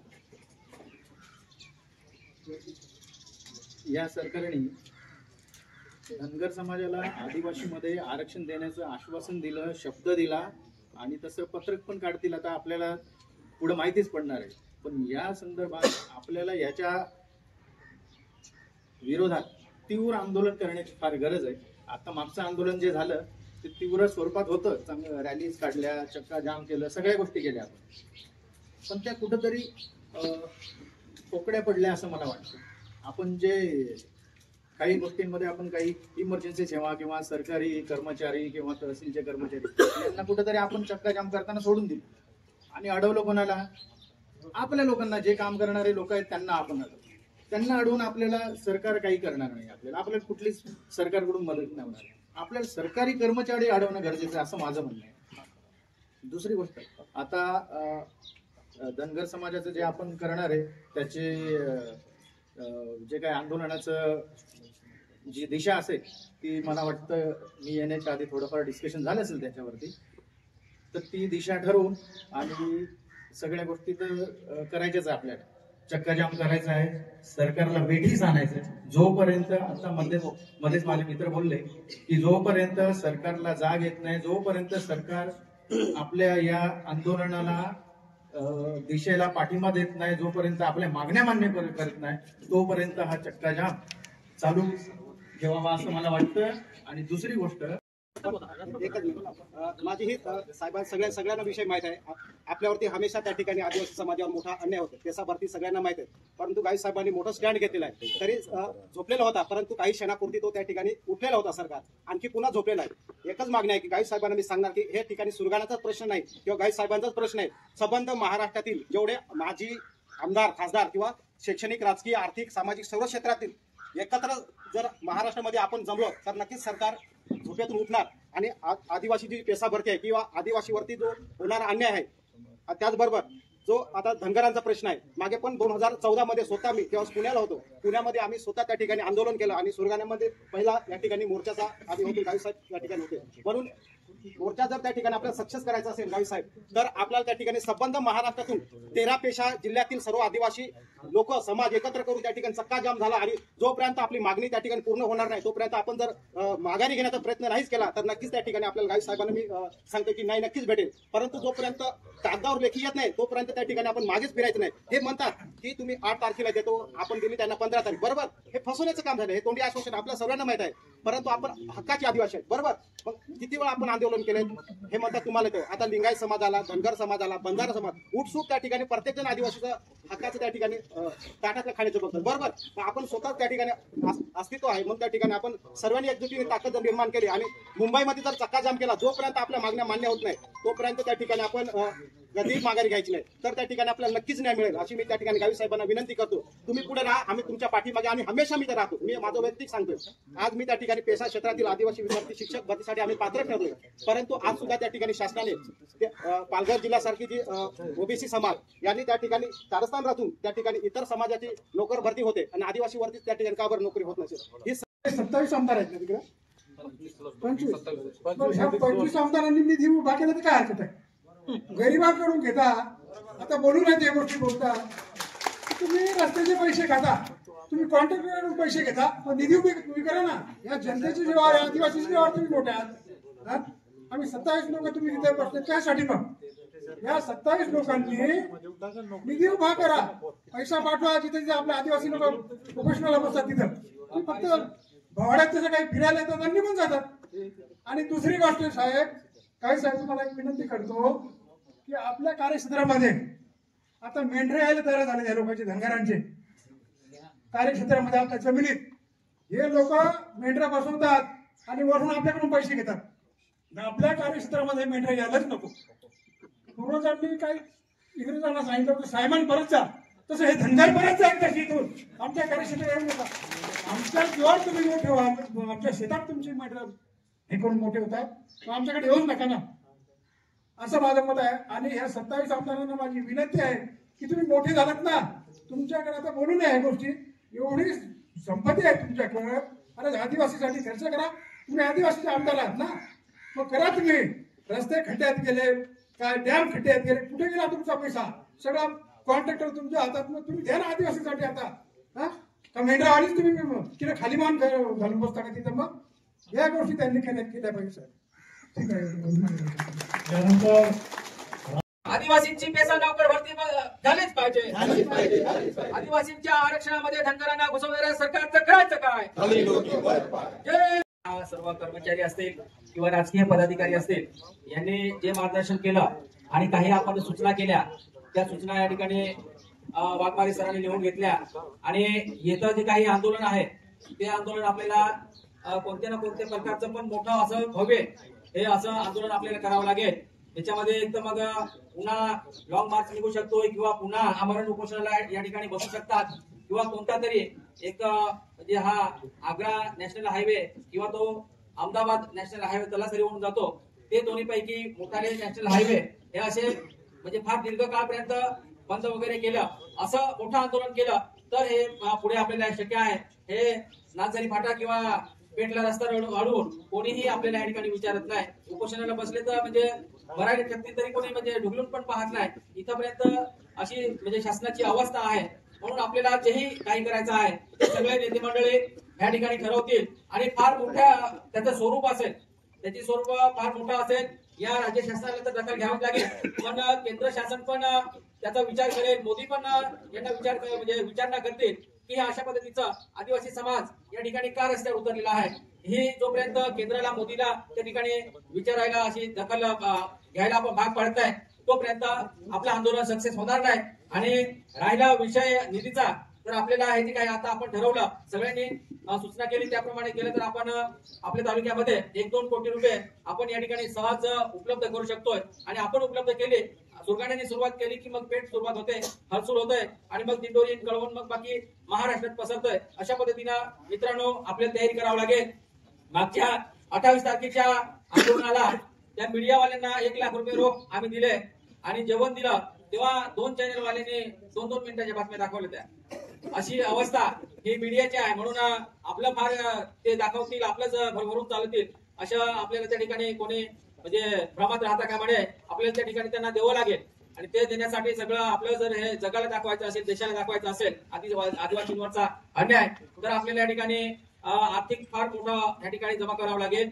ज्याप्रमाणे राजकीय नेते त्यांच्या सभेला 2-2 तासासाठी पूर्ण लाईव्ह चॅनल विकत घेतात, त्याप्रमाणे आपल्याला पूर्ण दिवसासाठी किंवा पूर्ण आंदोलनासाठी या ठिकाणी चॅनल्स विकत घ्यावं लागतील. धनगर करतात तसं आपल्याला हेलिकॉप्टर मधून तर आपलं काही शक्य नाही, पण ते धनगर आता आम्ही युट्यूबवर पाहत होतो, धनगरांचा एक रस्ता रोको चालू झालेला आहे. पाहिलं का तुम्ही? युट्यूब आता पाहत असतील बरेचसे बसून धनगरांचा 2-3 ठिकाणी तिकडे बँगलोर कोणता तरी हायवे हा बंद केलेला आहे. हाच विषय आहे. तर त्यांनी पण आणि सगळ्या युट्यूबच्या सगळ्या चॅनलला ते आता चालू आहे. अशा पद्धतीचं आपल्याला पण करावं लागेल. पेड न्यूज आपल्याला या ठिकाणी करावं लागेल. ही सगळी तयारी आपल्याला करावं लागेल आणि त्या सूचना या ठिकाणी कर्मचारी, सगळे आदिवासी बांधव आणि पदाधिकारी यांनी आपल्याला या ठिकाणी दिलेल्या आहेत. आणि आंदोलनाची दिशा हे नेते ठरवतील.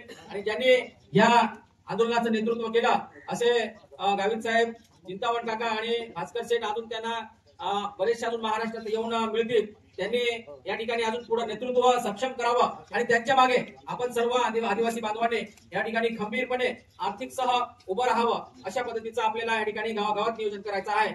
आणि येतं आंदोलन आपण हे म्हणताना मुंबईला जाऊ वगैरे, तर असं जर करायचं झालं ठरलं तर 10 दिवसाचा वेळ हा आपण या ठिकाणी काढून ठेवला पाहिजे. 10 दिवस आपण घरातून बाहेर राहायचं आहे. ह्या हिशोबाने आपण प्रत्येकाने मनापासून या ठिकाणी तयारी केली तर आपण या ठिकाणी आपला आरक्षण शाबूत ठेवू शकतोय. आपला पेसाचा जो काही कायदा आहे नोकर भरती ही आपण राबवायला शासनाच्या ठिकाणी भाग पाडू शकतोय आणि आपण आपला लढा आदिवासींचा या ठिकाणी जिंकू शकतोय. अशा पद्धतीचं नियोजन केलं तर म्हणून आपण सगळ्यांनी या ठिकाणी तयारी लागा आणि एक पूर्व कल्पना आपल्याला या ठिकाणी द्यायला सुरुवात करा की अशा पद्धतीने आपल्याला भविष्यामध्ये 5-6 दिवसामध्ये आपल्याला सुरुवात करायची आहे. ही तयारी, प्राथमिक तयारी सगळ्या अशा अंगणवाड्या, जे कर्मचारी आहेत, जे आदिवासी बांधव आहेत, आपले राजकीय पदाधिकारी इतर सगळे आहेत, त्यांनी या ठिकाणी गावागावात बैठका घेऊन या ठिकाणी सुरुवात करावी. अशा पद्धतीचं आजचं या समारोह प्रसंगी सगळ्यांना या ठिकाणी सांगतोय. आणि आपण चांगल्या पद्धतीने मोठ्या संख्येने या ठिकाणी सुशिक्षित वर्ग उपस्थित झाला या आदिवासी मेळाव्याला, त्याबद्दल आयोजकांच्या वतीने या ठिकाणी सर्वांचे आभार व्यक्त करतोय. आणि आजचा या ठिकाणी कार्यक्रम संपला असं या ठिकाणी जाहीर करतोय. जय आदिवासी, एक तीर एक कमान. रोख 1 लाख रुपये मी देत आहे. 1 लाखाचा चेक देत आहे, म्हणजे आजच चेक देऊन टाकतोय. पावती उधारी चेक देत आहे. आणि आपले बाबा यशवंत राऊत साहेब यांनी सुद्धा 1 लाख रुपये दिलेले आहेत. आणि हा सर्व निधी आपण या कमिटीच्या खात्यावरती आपण जमा करणार आहोत. आणि लगेच 2 दिवसात सोमवारी लगेच खातं ओपन करतो. येणारा निधी हा खात्यावर जमा राहील.